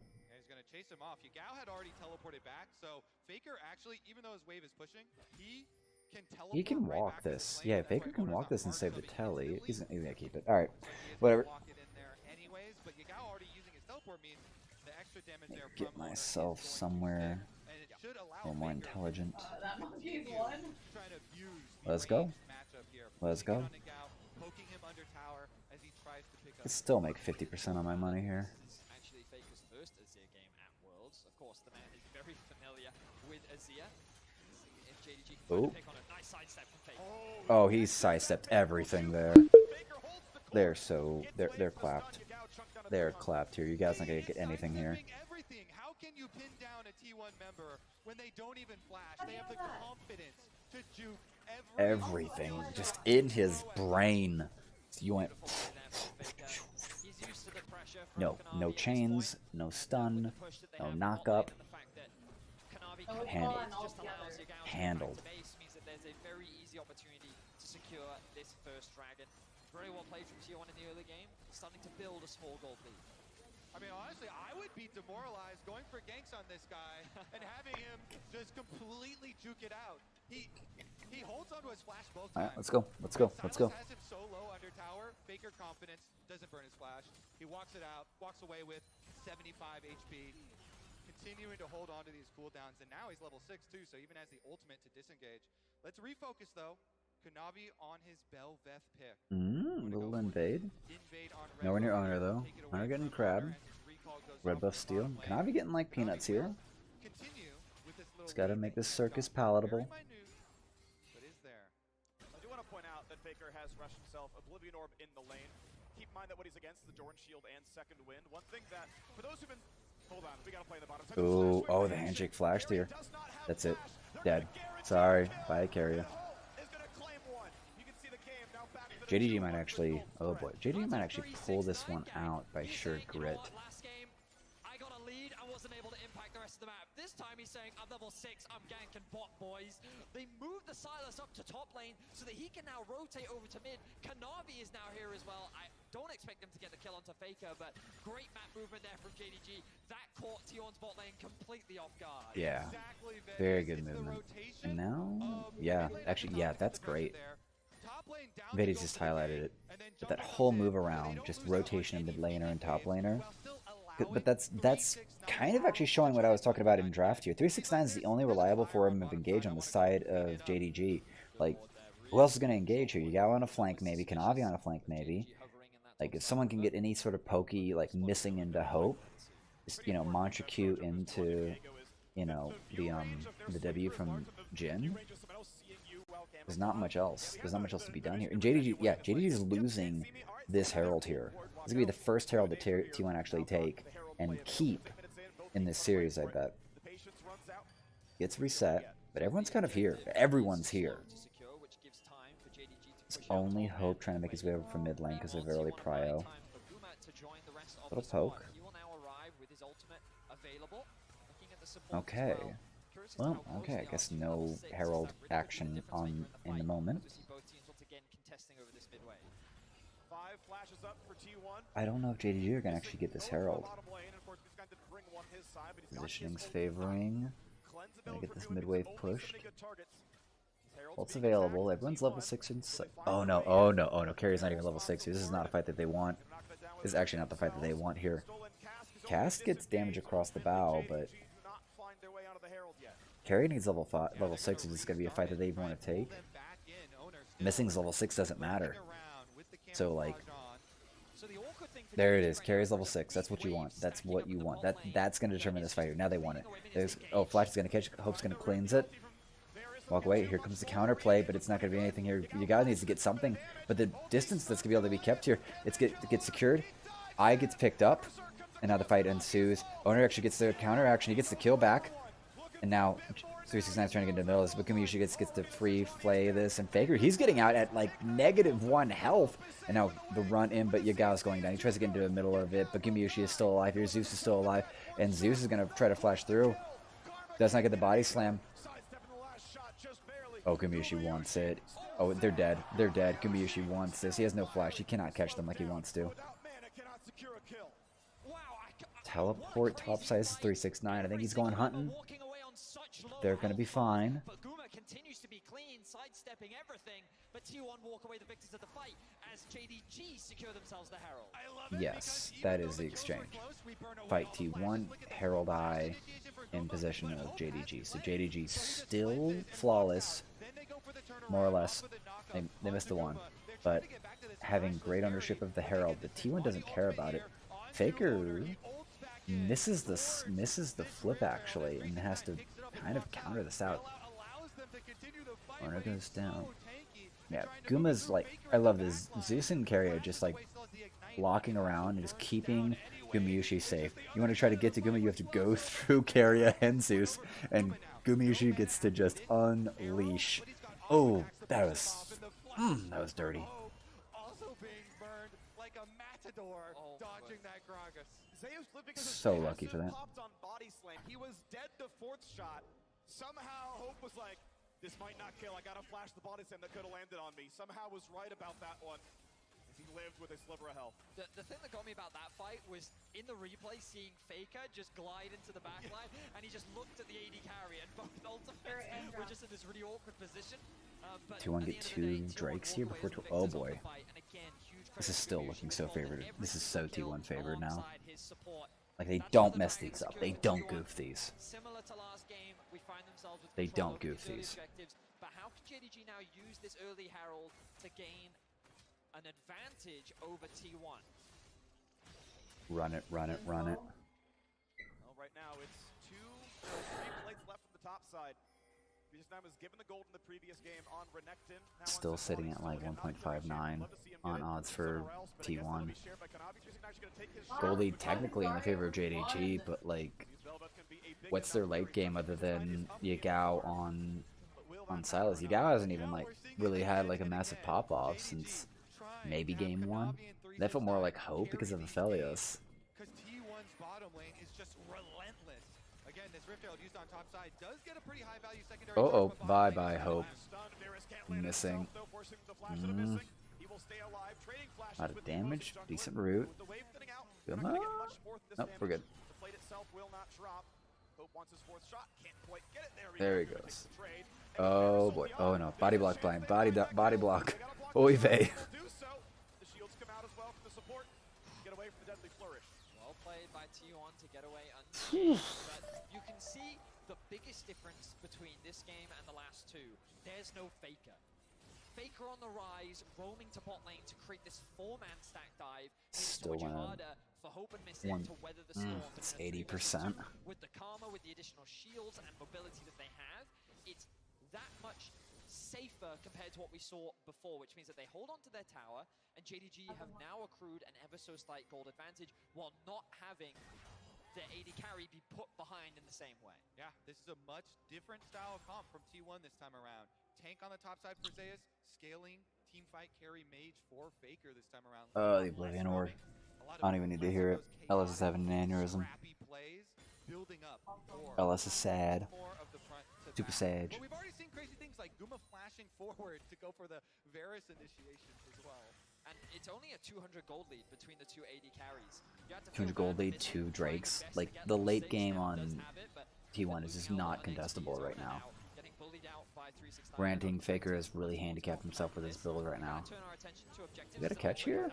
That ult catches both of them actually. Oh no, by missing. Sorry, you get hand trick, get brought on over. You are blown up, you are dead. I think it's gonna be a 2-for-1 here. Guma's going in. 1Q. Free. And it just flipped. 1.3 for T1 now. 1.8 to 1.3 on the odds. Yeah, T1 are 1.15. This is so free for T1 now. It's so free. 303 on this Varus. Second turret. Like, Faker's got a goof for this to like fall apart for him. Or get caught. Still gets the shuffle. Oh, this is going to be a pull apart here. He dies for it, but the positioning, the last second shuffle, this is going to be a 2. Zeus is on deck. And they're running. They're going for it. And here we go. Here, Viego's going to take it. Owners gets 2. Double kill for him. Was it worth it, JDG? Was it worth it? You come for the Demon King, but his horde will eat you. Oh my gosh. That is so scary. looking for the turnaround play. He does not panic and try and ult them away from him. With his dying breath, ults them into the tower. And that just compromises their entire positioning. That ult, that swip backwards, just danger zone acquired. I love this. Just right in. Is this a flash? Throws the ult early. They can't even see it. They don't get anything for it, and then they just jump onto the squishiest member here. Missing goes down, and then they realize that they've got the chance on Hope. He had dodged away too far wide and free. That's so good. Just maximizing every bit of it. It's the last one off here. He almost... The Ignite kills him. Faker could have survived that without if the Ignite hadn't actually done its work. Herald moment. Herald fight. They got it. JDG have to get this if they want to keep in this game. If they want to keep this fight here. It's going to be security, but they're going to roll on in here. This is looking dangerous. There's Zeus and Gumi super low, but Yigao, he can't even get in. How do you get past the soldiers? You're done. Sorry. Sniped. Guma on deck, arrows in hand, and now Owner gets to go off. Put the pig backwards, double kill for Guma, and now Owner just gets to keep running forward, and there's nothing that can be done here. Here comes the sweep back. We're done here. This is about to be just basic 1-2 punch for T1. We're rolling. Baron's not even up yet. Baron's not even up yet, and we're about to get some tier 2s in the pockets of T1 right now. This is... We're done. We're done, kids. Handled. Handled. And it is off the back of this bot lane, and the man in the mid lane, Faker, as he looks to return to the world. Faker's allowed to make plays. Does JDG have a game? The two generations of League gods on T1 play together. Look at this. They don't get the smite, but Faker does so much damage here with the Azir moving forward, and Owner goes for the reset. Guma firing off the snipe, nails the first kill for him, so then Owner gets that body, jumps forward, picks up the Silas, and chases down the rest of them. Faker goes with the short route on the inside, flashes over into the wolves for the ankle. Beautiful play from Faker. And while he Run, has not run, played run Azir it, at run it. Worlds yet, you can see that he is still a master at the champion. The cheers. Zeus. He looks so wholesome. And we're going again, but JDG are not going down without a fight, but they have to get something here. Gold down on Owner, get the resets, but there's another stream of shuffle. This is so over. This is so over. Ace, JDG are just running it now. They're trying to get a catch, they're trying to get a fight. They get Zeus, but it's... You can't. Killing the Gragas is... It's nice. They're broken. They can't do anything. They can't. This is all over. As they rip apart the last hope of the LPL. Faker's never been eliminated by an LPL team, and he sure as hell is not going to start today. What an incredible performance. T1 seem to have only gotten better and better from game to game. You gotta love when the stability of like a good Korean team can actually like just deal with the...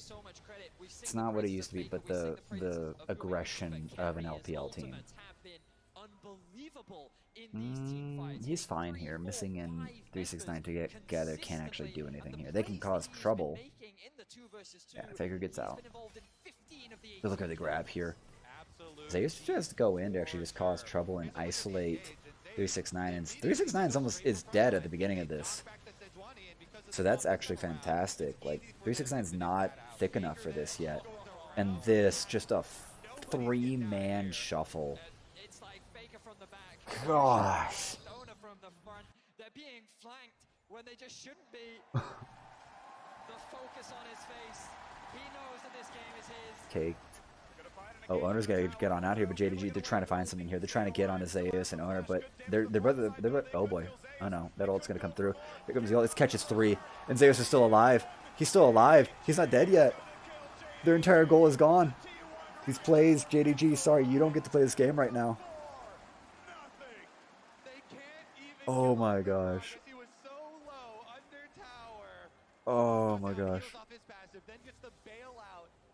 Baron's not up yet. Baron's not up yet. We're 8K. Faker gets to be another final. Faker versus Chovy final.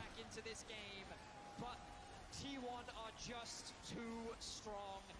secure a Baron on spawn, and they're looking to make their way back to the World Finals. Here's a look at the attempt this time. They try and burst on Owner. He ultimates away. They kite through, and then they turn their sights. Next closest target. Burn down the Gragas. Sales gets slow, low. But Keria, with the ult flash over the wall, hits them with the backline, comes in, and Guma can find the snipe, set up with his ultimate as well. Cleaning house, even getting the bailout for saves. This team is just so good. What an ultimate once again from Keria. And JDG know there's little that they can do to turn this game around. You had the perfect setup, Thaddeus. You were talking about it. There's a reason this kid from the very beginning, support prodigy, got Rookie of the Year. Oh no. Oh no. Oh, Guma's pathing. He still gets the kill. He still gets. Oh wow. Wow. He almost makes it 2. That will be his first death of the game, but still 19 KDA. 369? I think you're in trouble. I think you're in trouble. This will buy JDG a little bit of time, but not that much. Little. Draw attention to the bot lane, we can see Faker. Faker's still taking a turret. Securing another tower for T1. The next dragon spawned in about 1:40, and T1 are going to want to do as much damage as they can. 369 putting out the TES flare. A few years ago, made it to the World Semifinals, lost to Suning in the first Worlds the last 4 years, and the LSK actually won. That was Dom won. And now at the same spot he was, semifinals, but staring down the barrel of T1, closing out the series. Yeah, he got a lot of flack because of that TES team and dropping out, but had such a big resurgence this year. Let's see if they can pull it off. They teleport. Oh, they want Faker. They want Faker right now. Over there, they're the regroup here. Owner has arrived here. I'm sorry, but you might have wanted to get into this. That is a good stun. Belveth goes down, but Owner is now unleashed, actually. He gets to actually be a greater Belveth than what Kanavi can do right now. Missing's isolated with... Yeah, but here comes Gumayushi. That is 3 down the side of JDG, and Missing's not long here. He's going to have to buy time. That's 4 dead. This game should be over. Like, T1 right down. They're pinging for it for mid. So let's run it on down. Run it on down mid. Let's get this over with. Let's get this going to the finals. Ace after ace after ace. T1 is unstoppable. There is nothing that can stand in their way and return to the pedestal with which they made their name. T1 is I swear I could actually make a lot more money just always betting for like overtime than undertime for Korean games. Because they're always going to go by the book. They're always going to last longer.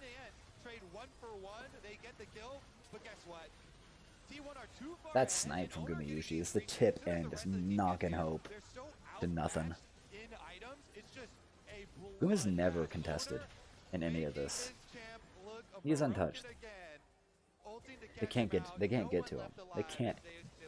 It's from draft. From draft, there's no chance. From JDG, which is we have to find a pick, we have to find something. We're too far behind. We need shutdown gold. We need anything that can buy us time to get back into this game. But every single time, it is T1 not allowing them that window as T1 once again look for a pick. Not gonna find it just yet, but this time it might be to close the game out. T1 came into the series.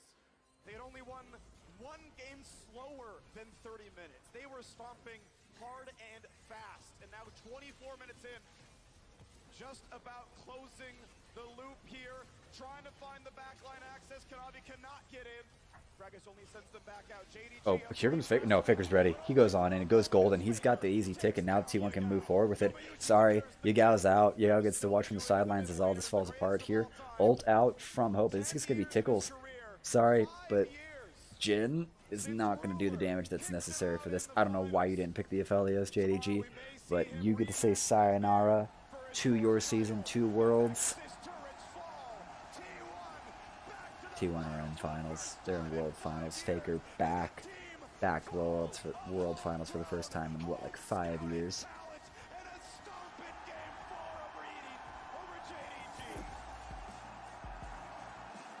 Ah, oh, what a day. What a good day.